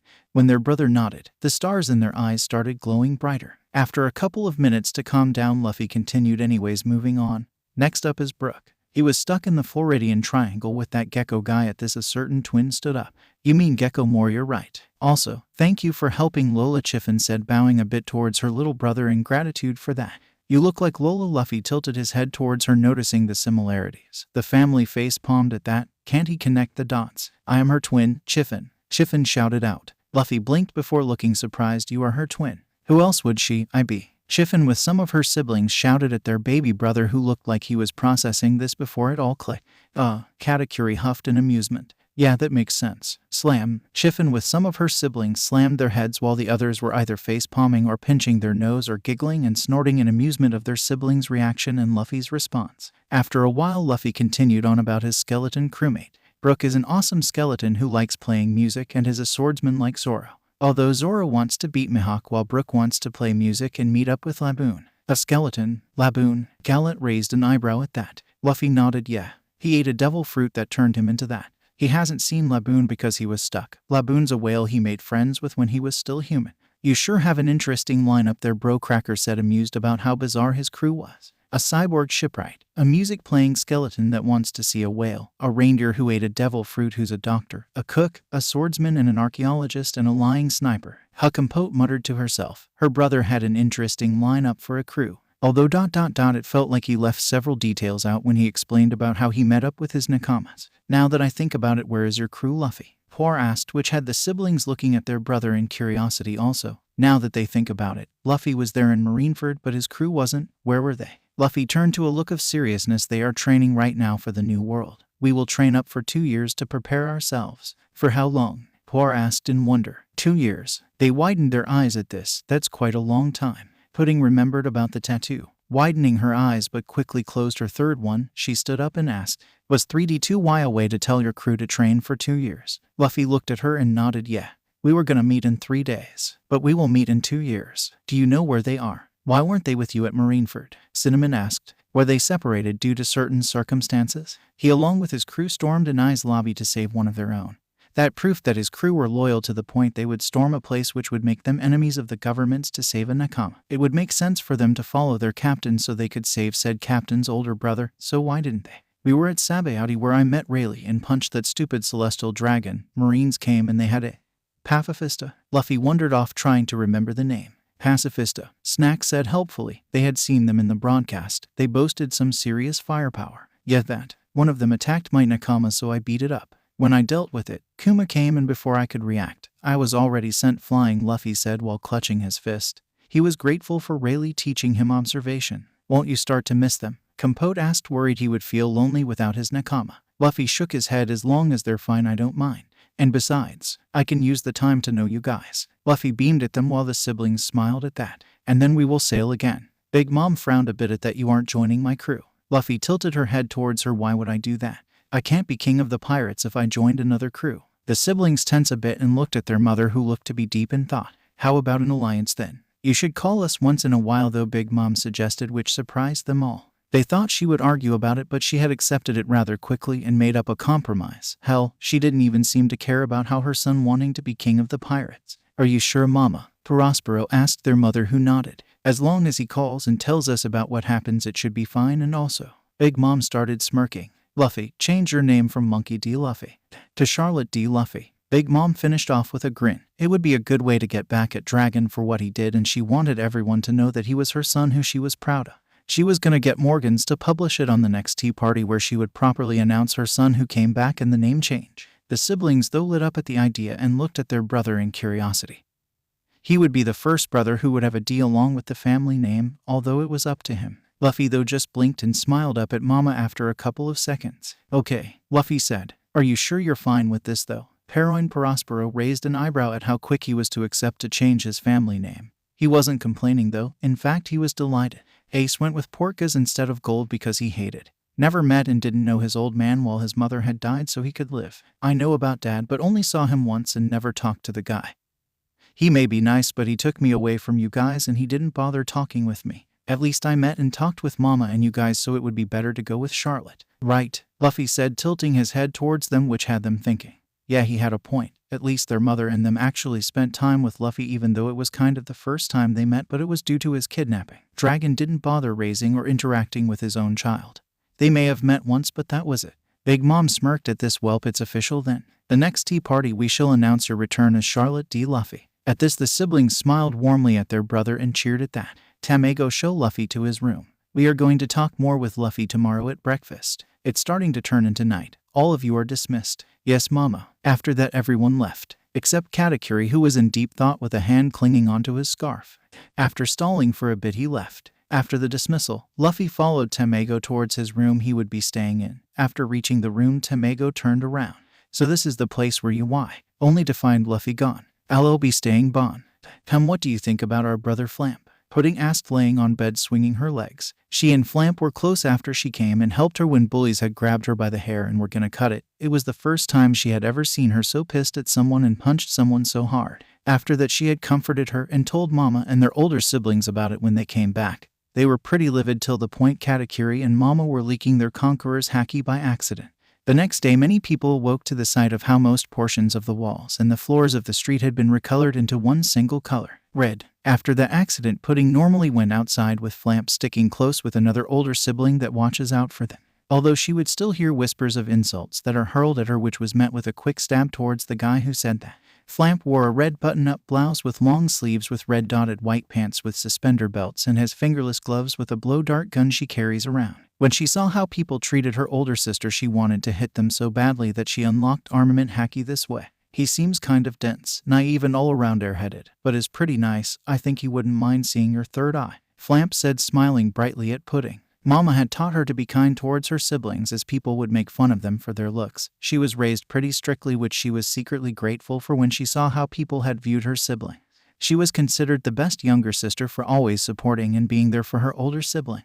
She had been wary and tense of their older brother who was stolen from birth, thinking since he wasn't raised inside the family that he would see them differently. Fortunately he didn't. In fact, he seemed to like their siblings' features, while some of them. Really? Pudding asked Flamp, three eyes open with a bit of hope. Yeah, you can definitely show him your third eye, Flamp said. Pudding though looked doubtful. You think so? He only just met us and he wasn't raised by Mama. What if he considers me a monster when he, freak, sees my third eye? She trailed off when she saw someone open the door slightly. She paled at the fact a person has seen her third eye when she noticed an eye peeking through the small opening. Flamp tensed and internally cursed, opening the door full way. They were less tenser seeing who it was. Luffy. Yo, Luffy greeted. Shouldn't you be with Tamago? Flamp asked in surprise. Luffy rubbed his head while looking sheepish. I kind of got distracted. Flamp was about to face palm before she remembered. She now looked at her older sister in worry. Did he see it? Did you see it? My ...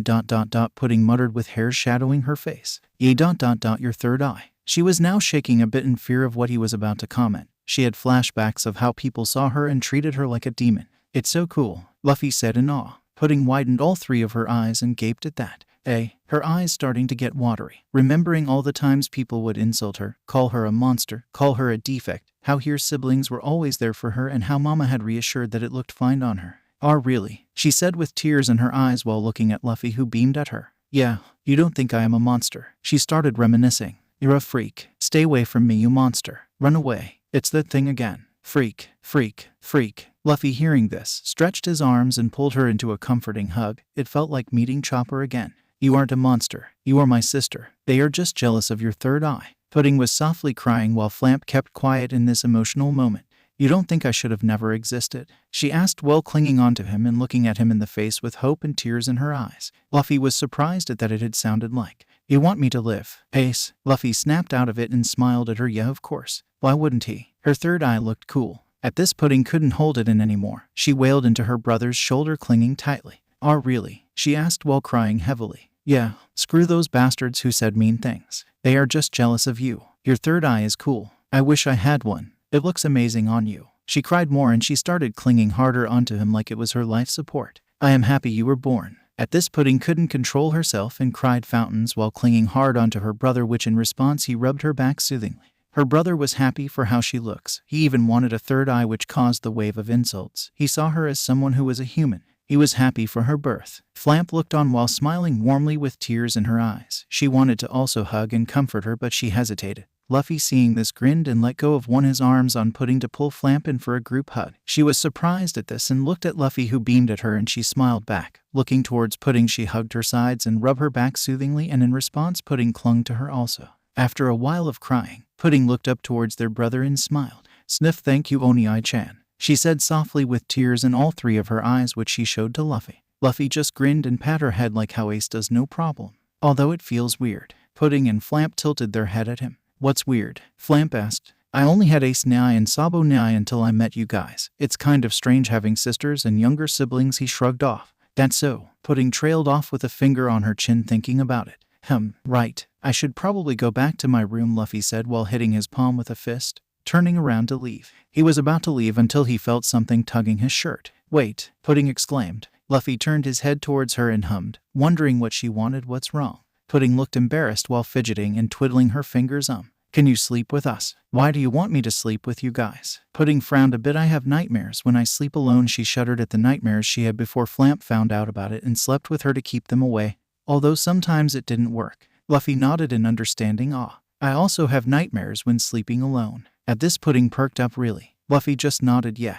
Pudding smiled a bit at the fact she had someone who could relate when it comes to nightmares. She was glad that their brother returned and helped her problems and deepest insecurity. She felt weights coming off her shoulders. She felt free. It's as if the sun had came and got rid of her inner demons and dark thoughts. Flamp just shrugged at the fact their brother who returned was gonna sleep with them. Maybe it could help with Pudding's nightmares. Guess we're having a sleepover. After turning off the lights and properly locking the door, this which Flamp double-checked, they bounced until the bed and they slept peacefully with smiles on their faces while cuddling each other. Pudding cuddling in Luffy's chest while Flamp hugged her back from behind. It felt nice. Those three would sleep with smiles on their faces, with none of them having a single nightmare. Little did they know outside of the room. "Looks like they are asleep," Cracker said with a soft look on his face. Tamago had told them about how Luffy went missing and she immediately called for a search party. She did not want to lose her son again. When Cracker along with his group of siblings went around searching inside the castle, they heard Luffy's voice coming from within Pudding's room, which they all relaxed at. Reporting his location, they gathered quietly outside Pudding's room and they leaned in on what was going on and were surprised. "He truly is a blessing when he came back home, isn't he?" Heroine Prospero said softly. He was grateful for what his baby brother did today for some of his siblings' insecurities. Smoothie nodded in agreement. "Yeah. ... If only Dragon didn't," she now exclaimed while clutching her fist tightly. The rest of the family also looking as furious as she was. Mama had given birth to a child that would have been the greatest and most kindest brother among them, but Dragon swooped in and stole him away from them. Although they relaxed in a couple of seconds, at least he has came back into his rightful place and ditched the bastard's family name and is a Charlotte instead of a monkey. After that they went to go to their bedrooms or went back to night patrol duty while Big Mom stalled a little longer. "Happy she was born," she muttered softly and left wondering. Was her son happy she was born? Were any of her own children happy she was born? The next day Flamp was shouting into Luffy's ear to get the fuck up from his bed. "Get up, Luffy Nyai-san." He snored and mumbled while sleeping 5 more minutes. "It's morning. We got to go for breakfast." Pudding already left. At this, Luffy jumped out of bed with a grin, looking wide awake, which surprised her. "Food." Luffy ran off while Flamp lagged behind before following. Seems her brother was really hungry. At the dining room, the siblings exchanged good mornings and greetings. Some looked ready for the day ahead while the others looked like they wanted to sleep more. "Food." Luffy busted the doors open and shouted, which woke up the ones who felt sleepy while looking at their brother in shock and slight annoyance. Luffy walked up to Pudding, who greeted him while beaming with 3 eyes open. Luffy grinned and greeted her back before sitting next to her, with Flamp sitting next to him after catching up. Luffy looked at his mother while grinning. "Will there be meat?" The siblings raised an eyebrow or were a bit surprised at that. It was pretty unusual for a sibling to ask for something besides sweets, desserts, and pastry food. "Totto Land doesn't have meat, but we could contact our traders and ask them about," Big Mom said, shrug. The siblings were wondering how the servants were going to react when she ordered something besides sweets. They probably would have a look of surprise and disbelief. Luffy, although saddened at the fact he won't be having his favorite food, quickly cheered up. Food was food after all. Maybe he could find something to eat which tasted new. "Okay. In the meantime, ... why not tell us about the things you have seen in your adventures?" Big Mom suggested towards her son while waiting for the chefs. She wondered what kind of things her son had encountered. The topic of his past would be brought up way later. For now, she just wanted to know about what her son's been through when he sailed. Okay, what should I start with? Luffy's arms were crossed while thinking carefully. The siblings just waiting patiently in curiosity. They only really left the land because of orders, missions, and ingredients gathering when they seemed to be running low or in need for a tea party or just straight up visit a random island that was near here on their off days. Their brother, on the other hand, probably had been through several places which piqued their interests, with the most prominent being Montdor. He always wanted to leave and explore around the world to see several different kinds of animals and places of interest, but his duties and position in the crew gave him very little time, so he collected the animals near Totto Land instead. After a few seconds, Luffy raised his head and grinned, finally deciding on a certain island. It had some weird but cool animals. He really wished Gaiman came with them though. Alright, let's start with Syrup Island. There were a bunch of strange animals over there, and it's where I met Usopp and met Gaiman. At this, Big Mom and Montdor were interested at the animals. Gaiman? Snack asked, tilting his head. Yeah, Gaiman. He was a pirate who was trying to find buried treasure over there, but when he climbed onto a cliff, he fell and got stuck in a chest and couldn't get out of it. He tried to get help from his crew, but they abandoned him. Luffy said while frowning at the fact he was abandoned by his crew. He's now the island's guardian and is friends with the weird animals. Luffy finished off cheerfully. What are the animals like? Montdor asked curiously, with Big Mom leaning forward a bit. They wanted to know more about the animals there. Oh, they're weird. There was an elephant with tiger stripes standing on 2 legs. A white snake with rabbit ears. There's also this creature that has giraffe spots and horns. Luffy happily described what he had seen on his crewmate's home island. Montdor and Big Mom lit up more when they heard about the living inhabitants on the island. It sounded fascinating. They weren't the only ones. Most of the siblings raised their eyebrows or were leaning forward in interest and amazement at how he described them. They wanted to see them. Really? Chiffin asked wide-eyed. She never heard or seen anything like that before throughout her life. Luffy just nodded towards her. Yeah, they were really cool, Luffy said cheerfully. Big Mom looked at Chiffin when she spoke before she widened her eyes and realized something. Oh yeah, right. I should be informing her, she said while striking her fist in a palm as she remembered. The siblings though eyed their mother in curiosity. What's wrong? Luffy asked, tilting his head up at his mother, who looked at Luffy and responded. I should inform Lola we found you. To which all the siblings, especially Chiffin, now just realized. They forgot to inform her about the fact they found their brother. Well, maybe she did know. Luffy's father was announced in the broadcast during Marineford after all, either through that or the newspaper that came out after the utter failure of the public execution. Luffy though tilted his head at his mama, confused, but Lola already found me back at Thriller Bark. At this, most of them either face-palmed or snorted in amusement. She doesn't know that you were her missing brother though. Oh okay, should we contact her now? Hannah asked, eyeing her siblings. We should call her around afternoon. She's wakes up late, Chiffin said, to which they all agreed to. She was her twin after all, so she would know her best. When the doors busted open with the chefs carrying plates of food, they proceeded to eat, with Luffy reaching out towards other people's plate and stealing food, much to some of their amusement, while the others weren't. When they finished eating, Big Mom was pondering about something until she shared her thoughts towards her children. I don't think we should announce the return of Luffy just yet. This caused all of them to be surprised, while Prospero stood up and looked at his mother questioningly. Why is that, Mama? He asked. Right now I don't think it's the right time. Luffy, you and your crew are going to sail out after 2 years, right? Big Mom asked, turning her head towards her son, who nodded. Yeah. When you sail out and explore, make sure to come back to Totto Land. That's when we will announce your return. At this, the Charlottes looked at each other, silently communicating before they all looked approvingly at this. It may be long, but they liked the idea of his reveal to be later. If information came out a week later that the son of Dragon turned out to be the son of Big Mom, it could lead to some undesirable results, to say the least, like painting a bigger target on their brother. It would also be pretty interesting to see their baby brother's crew finding out about his mother and them when they reunite and come here. Big Mom, after a couple of seconds, looked towards Bruley. Bruley, said woman, raised her head and looked at their mother when she called her. When will you take Luffy to train with Rayleigh? We figured out a schedule. I would bring him back to Amazon Lily so he could train after breakfast, and then he will come back 2 hours before lunch. At this, Big Mom nodded. You should probably go early, finish breakfast, and then go, Big Mom suggested, to which Bruley agreed to. All right, finish your breakfast and go back to your duties and try to be back around lunchtime. Yes, Mama. After everyone was done eating, Bruley gestured for Luffy to come with her towards a mirror that was placed around the dining room to enter the mirror world. The siblings stayed to wave them off, but before they reached the mirror, Luffy, Montdor called for him, which he responded with a chirp while looking back at him. Are there also strange animals and creatures over there at Amazon Lily? Montdor asked curiously towards him, to which he nodded. Yeah, they are really big and weird. To which Montdor looked interested in before becoming a bit down. He wanted to see them and write down about them, but with his duties and responsibilities here. Is that so? Montdor said a bit sadly, which Luffy noticed and grinned at him. Wanna come? He asked out of nowhere. Montdor exclaimed in surprise before turning into a serious look. I can't. I have to stay on this island because you can go. Huh? Montdor exclaimed surprised before turning to look at his mother who said that. You can go? You have been working pretty hard. You don't have to worry about your tasks. Me and your siblings can handle them. Also ... try and write a report of what the animals are like at Amazon Lily. At this he widened his eyes before looking at his siblings, who nodded towards him with smiles on their faces before turning back towards his mother and bowed. Thank you, Mama. Mama, make sure to show me what you have found there. Shishishi. All right. Lead the way, Branch Knee. Luffy exclaimed, grabbing onto Montdor with a stretched arm and dragging him. My name's Bruley Knee. Bruley screeched with a visible tick mark while her siblings looked on in amusement. All right.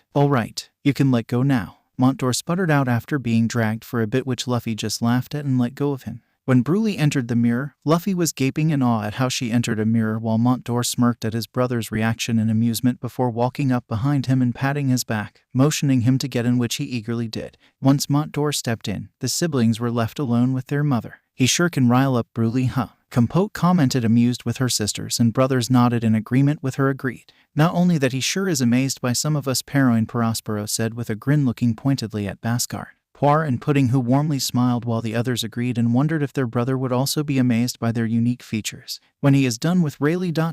we should spar with him, Cracker said while grinning along with her other sweet commanders. They wanted to see if he had the power to back up the billion bounty on their brother's head. And Katakuri, said individuals looked at their mother when she said their names. While you were sailing back, have you found out anything about your brother? At this both had a soft look, remembering what he did for Bruley before immediately looking grim. He was tortured, Katakuri said while grimacing and clutching onto his fist. His siblings looked horrified before they had a look of anger. Who? Poir simply asked, looking with her eyes narrowed, looking ready to absolutely slaughter the bastard who did. Her little brother, even though it was such a small time, had quite an impact on her with how he complimented her teeth and seemed in awe when he looked at them. She felt very happy to know someone raised outside thought positively of her teeth. To think someone would dare torture said person who was so nice. She wasn't the only one though. Ammon had her hand clutching tightly onto her sword. Bhaskar had visible veins on his head with narrowed eyes while Pudding looked equally pissed as Poir. Blue Jam. Ammon simply said, Tamago, get the information on that bastard, will you?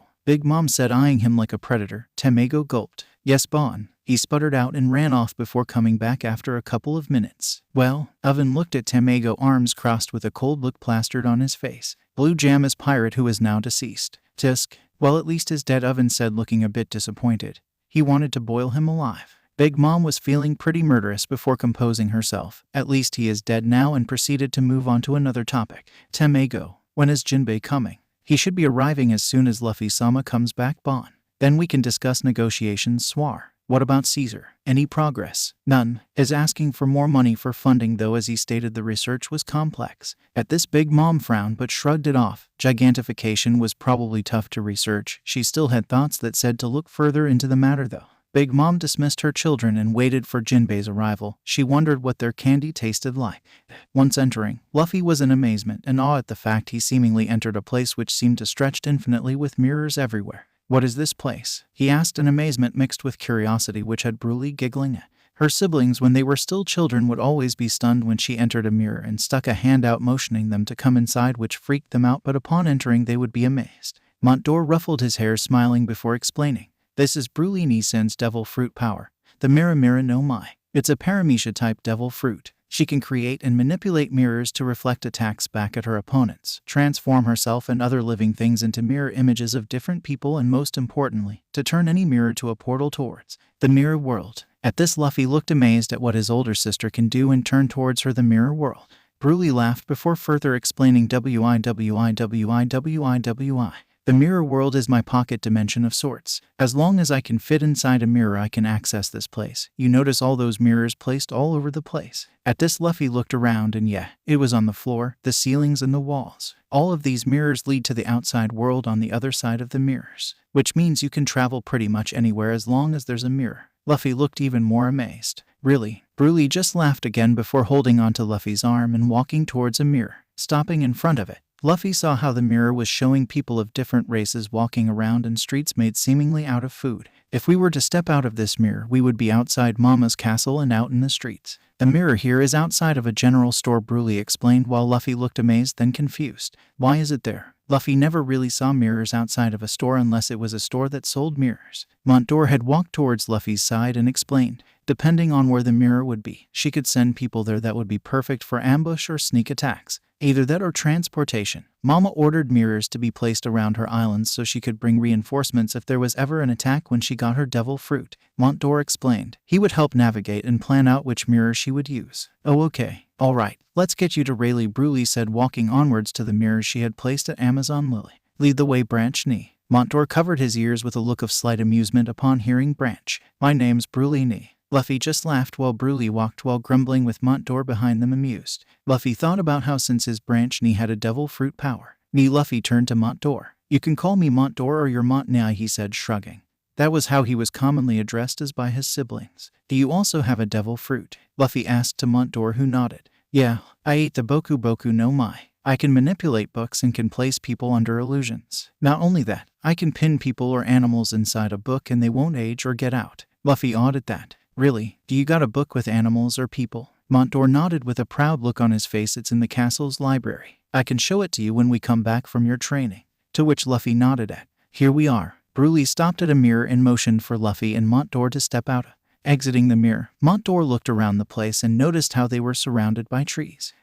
You have arrived. Turning towards whoever said that, Montdor tensed upon seeing him. It was Silver's Rayleigh, the first mate of Roger. So I take it Luffy finally met his family? Rayleigh asked, looking towards Bruley, who smiled and nodded. Who is this man? Rayleigh asked, now looking as Montdor still tense. This is Montnei, is my older brother, said man just greeted Rayleigh, who greeted him back. So, I heard there's some bizarre animals here or something. Montdor took out a book out of seemingly nowhere with a pen in hand. Rayleigh shrugged before pointing behind, which Montdor followed before looking at what he was pointing at and widening his eyes. There stood several animals that were normal like snakes, lions, but they were beyond huge. But what got his attention were two animals that kind of stood out. A giant red elephant and a giant blue gorilla. I have never seen anything like that before, Montdor muttered out before he started writing down his observations and sketching them out in astonishment.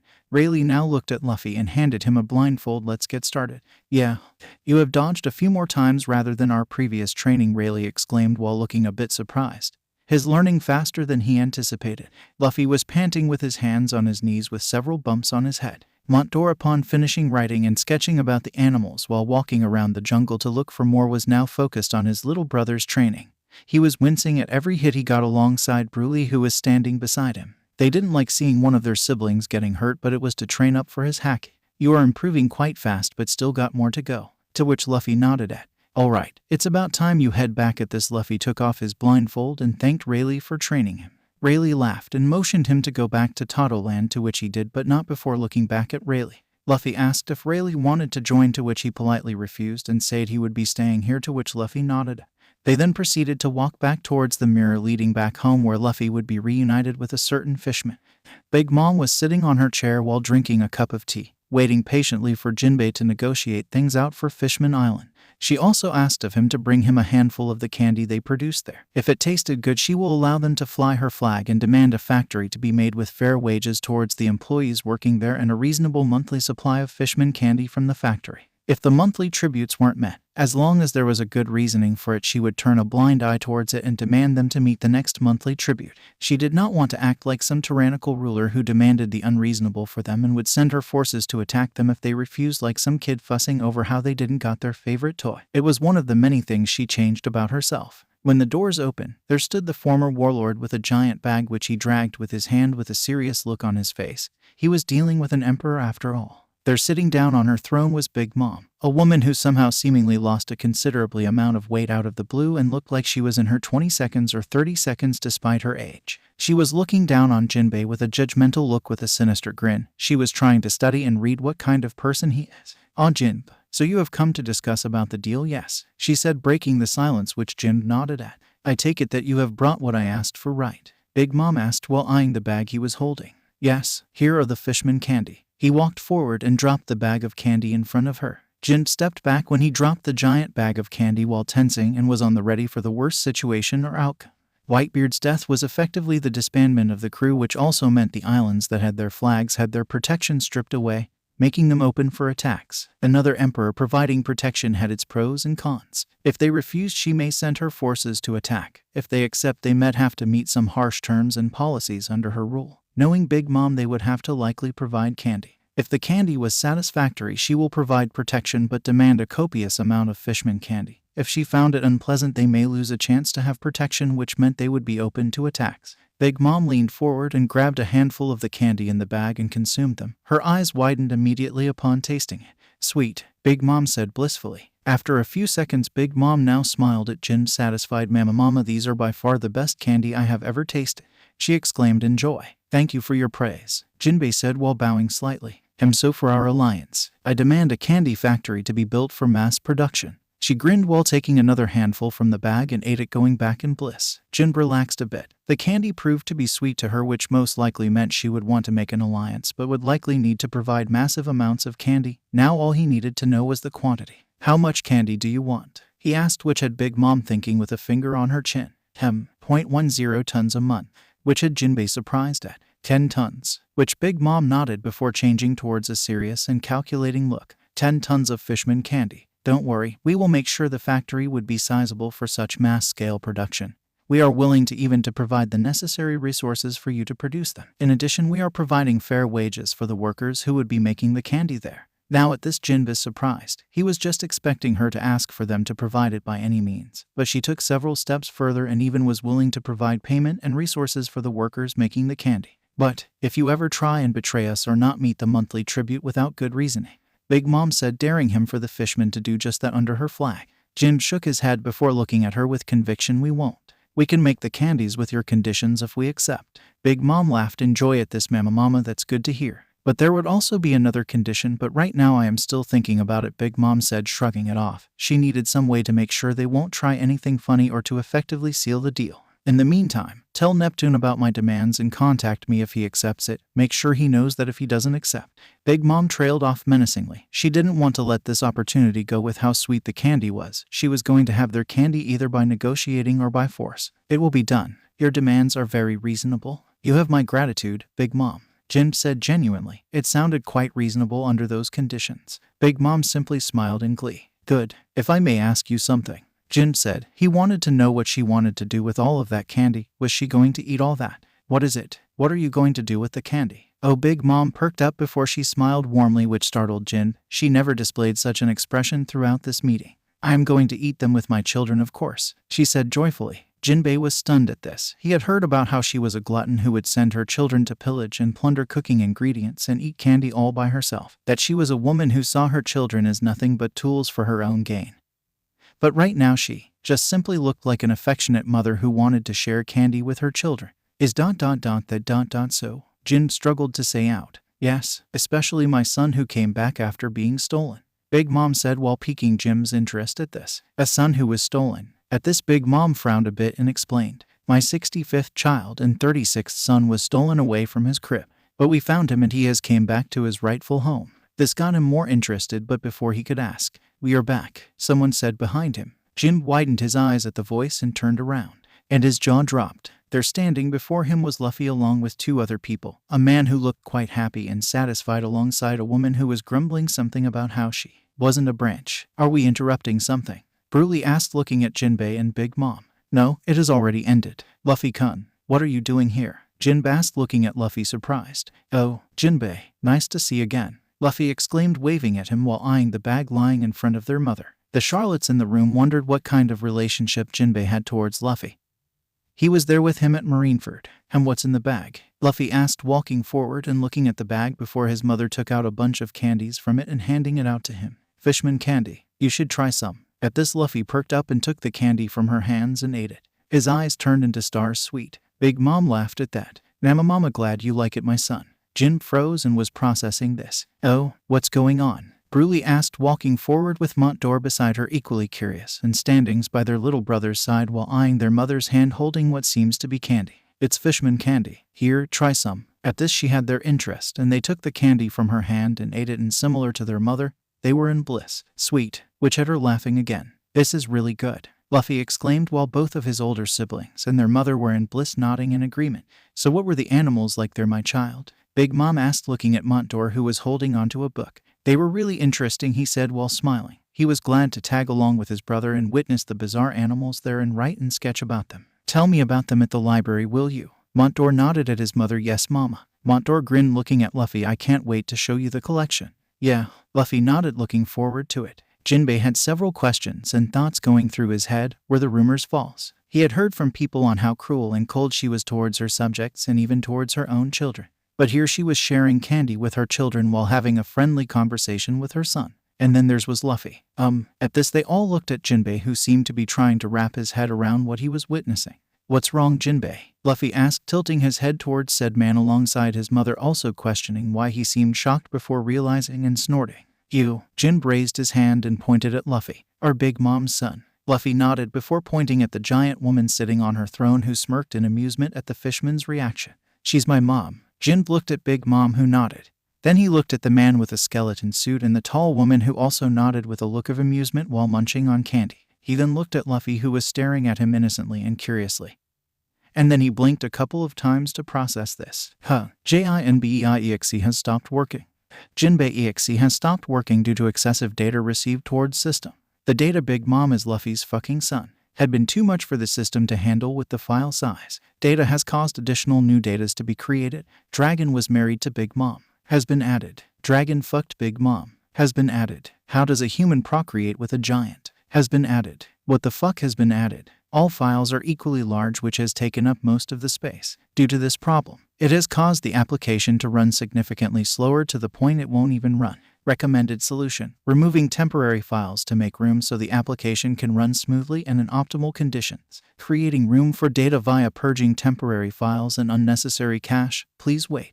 3%, 7%, 24%, 49%, 72%, 97%, 100%. Data purge completed. For the unforeseen future, we will upgrade and improve the application for problems it could face which were similar towards this. Starting upgrade now. 33%. Storage capacity has been upgraded to handle bigger files. 66%. Systems have been optimized to run smoother. 100%. File compression has been upgraded to make data smaller, improving storage overall while the data stays the same. Upgrade has been completed. Commencing reboot of application now. Jinbe EXE is restarting. Please wait. Jinbe EXE is now running. Oi, Jinbe, Luffy shouted, trying to snap the fishman out of it. The fishman was stiff as a statue with no signs moving. He had been standing there a solid 5 minutes without any movement at all. He hasn't blinked. He hasn't twitched. He just stood there as if he was frozen. The Charlottes looked on in amusement, wondering how long it would take for him to snap back to reality. Luffy had tried calling out to him for a while, but nothing seemed to work until Jinbe blinked. Luffy stepped back when it seems Jinbe had came back to his senses. Jinbe just looked and stared at Luffy for a couple of seconds before his eyes popped out and mouth gaped open at Luffy. He pointed at Luffy again but was shaking. You are her son. Yeah. Luffy nodded. You, her son. Yeah. Her son. Yeah. Jinbe looked towards the Charlottes, who were just staring at him in amusement. His facial expression was funny as hell to look at right now. Are you serious? Jinbe asked, in which Broly nodded while crossing her arms. Yeah, unless that bastard dragon got together with another woman to have a child 17 years ago, especially on Children's Day, then no. Big Mom looked down at Luffy and asked, your birthday is around May 5th, right? Yeah, Luffy confirmed while nodding his head. The Charlottes knew very well that their missing brother's birthday was on the 5th of May and he would be 17 years old. There was no way Dragon had another child around that time period. And besides, he was definitely a Charlotte. His appetite proved it. Big Mom then looked at Jinbe. There's your proof. That was when my son was born and taken away from me. How did Dragon and you get together? Jinbe now asked, more shocked at the prospect those two actually married, and even more so over the fact that they must have procreated for Luffy to be born. I made a deal with the man when he washed up onto our shore heavily injured. He would give me a child and would marry me until he was born, and in exchange for that I would treat his injuries. And he surprisingly agreed quite easily. Big Mom shrugged but was thinking about the past, about Dragon. Of all her husbands she married and divorced, Dragon was an anomaly. Most of her husbands, when rejected and told to leave without getting to hold their kids, would do so out of fear, and with sadness or protest against it, an attempt to break into either see or steal her child while being emotional and dramatic about it. Some had asked only to see their child's face once and they would leave, which she had granted, although she sensed their feelings of sadness. Dragon, on the other hand, left without issues or had any emotional reactions towards the news of getting kicked out and divorced. He seemed to have accepted the situation. Maybe his goal was to get with her, make a child, and steal said child from her. It would explain why he didn't react. He was probably planning to steal Luffy and get away. Big Mom snapped out of her thoughts and was now focusing on the presents. There was no point dwelling in the past. Anyways, moving forward. Luffy, what's your relationship with Jimbe? Big Mom asked while tilting her head looking at her son in curiosity. She knew that Jimbe was sent to Impel Down due to being the only warlord to refuse world government's orders to assist the Marines against the Whitebeard pirates, which effectively stripped his title of warlord away from him. It was a big deal on the newspaper prior to his execution date. Sometime, Luffy had stormed into the prison and freed him along with several prisoners, where he accompanied her son who with the prisoners, heading for Marineford to prevent the death of Fire Fist Ace. After freeing Ace and getting away, him along with Silver's Rayleigh with her son went to Marineford again to convey the message for his crew, and after that not much is known about the relationship between them. I met Jinbe when I got into Impel Down trying to save Ace. He asked to also be released because he wanted to save Ace, so I freed him. Luffy said cheerfully. Is that so? Big Mom asked, now looking at Jinbe. Jinbe nodded yes. He has my respects for what he had done in Marineford, he said genuinely. He was impressed by how he broke into Impel Down recklessly to save Ace and how he dealt with the 3 admirals. And also, Jinbe said, turning towards Luffy and bowing slightly, I want to offer you my most sincerest gratitude for stopping Arlong's crew in the East Blue. The Charlottes and Luffy kept silence with a solemn look while Jinbe continued on. That was you, wasn't it? Jinbe asked, looking at Luffy, who just nodded. Thank you. Jinbe closed his eyes. But at the same time, I must apologize. Jinbe blinked and his eyes now had a solemn and guilty look. The one who let go of Arlong into the East Blue nearly a decade ago was me. Luffy gaped and widened his eyes a bit at that but kept silence. The Charlottes raised an eyebrow at this but still kept silence. This wasn't really their business. Me and my crew were going to go after him if he tried anything. But Arlong bribed the Navy around a certain island, so his actions never reached Navy HQ. Jinbe stared directly at Luffy's eyes. That island was Kakoyasi Village, or in other words, Cat Burglar Nami's home. Due to this, your Nakama and other people on the island had to suffer from my irresponsibilities. Jinbe now looked at the ground and was about to get on his knees and apologize, but, stop. Luffy shouted at Jinbe, which startled him along with the Charlottes, who now looked intrigued what he was going to do about this piece of information.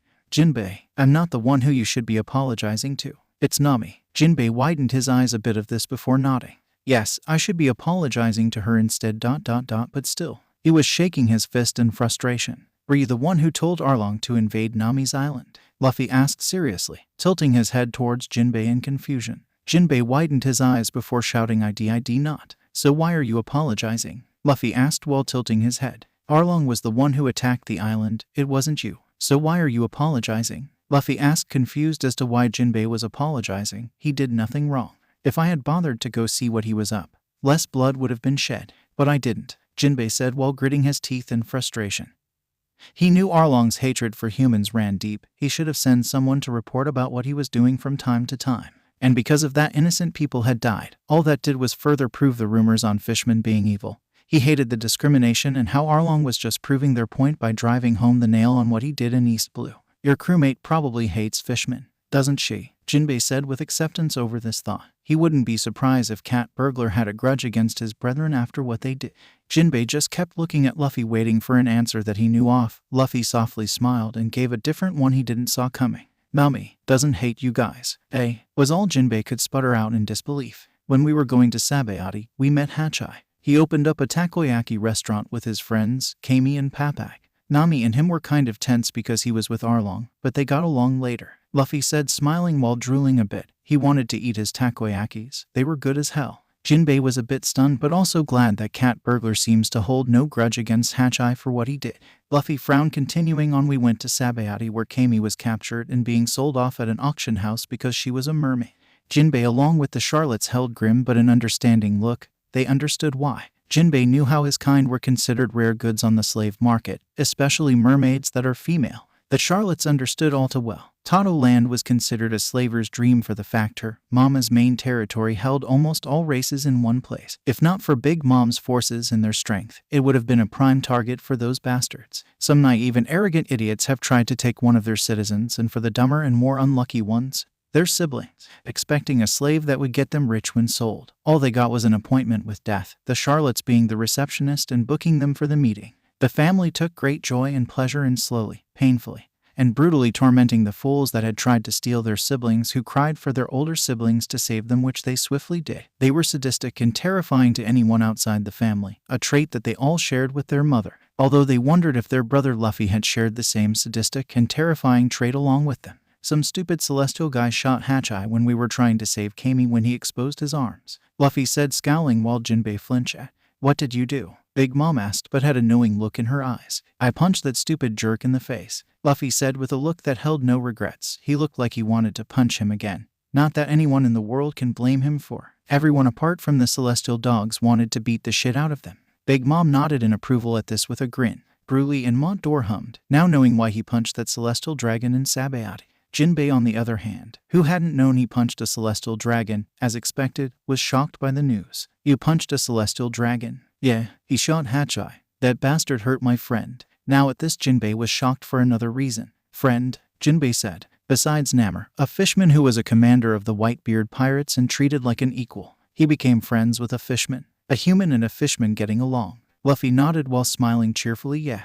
Hachai wanted to make up for the horrible things he did, and he was really nice. Nami also became friends with him along with Papag and Kami. Jinbe looked stunned before he shifted to a soft look. Luffy-kun, do you think humans can get along with fishmen? Luffy just grinned at him. What are you talking about? Of course we can. If me and Nami can become friends with fishmen, then why not other people? And besides, I consider you my friend too. Jinbe at this was staring at him wide-eyed before smiling softly. I also regard you as my friend. Thank you, Luffy. Luffy just laughed, then looked at Jinbe contemplating something. Then he grinned up at him when he decided what to say. Jinbe, join my crew. The fishman looked surprised a bit but started to look down. I can't. The Sun Pirates are led by me. And besides, with the alliance of Big Mom and the Sun Pirates, you can join. Hey, Jinbe looked up at Big Mom when she said that. My son's crew is allied with mine unofficially until he reunites with them. You joining still means you are still allied with us, but you would have to find a new captain for your crew then, Big Mom stated, shrugging before smirking and raising her hand to point at Jinbe. And also, for my extra condition, you must accompany Luffy as his crewmate when they sail again for our alliance, Big Mom said, grinning. You're fine with this, right? Big Mom asked, raising her eyebrow slightly at Jinbe. Jinbe widened his eyes, looking between Luffy and Big Mom before bowing towards the Yonko. Yes, Big Mom just laughed in joy. This just cemented the contract between them. Mama, good. Now go tell your fellow fishmen about my propositions and tell them I will be coming with a few of my children to see the place, Big Mom said, to which Jinbe nodded. Yes, it shall be done once I go home. Jinbe looked at Luffy and told him farewell before leaving to tell his fellow fishmen about this. I'm going to go find Broly said, shrugging before taking her leave to have a conversation with her twin before lunch. Mont d'Or, upon Jinbe leaving through the door, took out his pocket watch to tell how much time they got before lunch. We still got about an hour or so, he said, closing and putting the watch back into his pocket. We could use the time to show you the library with Mont d'Or guiding you around, Big Mom suggested, to which Mont d'Or smiled. The three proceeded to make their way towards the library while also greeting their siblings along the way. Once reaching a giant door that was taller than their mother with two soldiers made from the giant's soul, Mont d'Or approached and with minimal effort opened the door. Once stepping through the door, Luffy was looking around in curiosity. The library was massive with round bookshelves that stood around 4 stories tall with books as twice as Luffy's height. The color of the room was mostly brown except for the white pillars along with the railings on the floor and staircase decorated with red and pale blue lollipops on top of them. Welcome to the library. This is the place where we keep animals with my devil fruit, along with books that caught our interests, along with a section that houses people, Mont d'Or explained to Luffy cheerfully, although he looked quite sinister when he mentioned how he had a section that contained people. People? Luffy asked, tilting his head at him. Okay, sadly the chapter is over, and if you enjoyed the video, just leave a like and subscribe with post notification, so when the next chapter is ready, you will be notified. Okay, see you in the next video. Bye.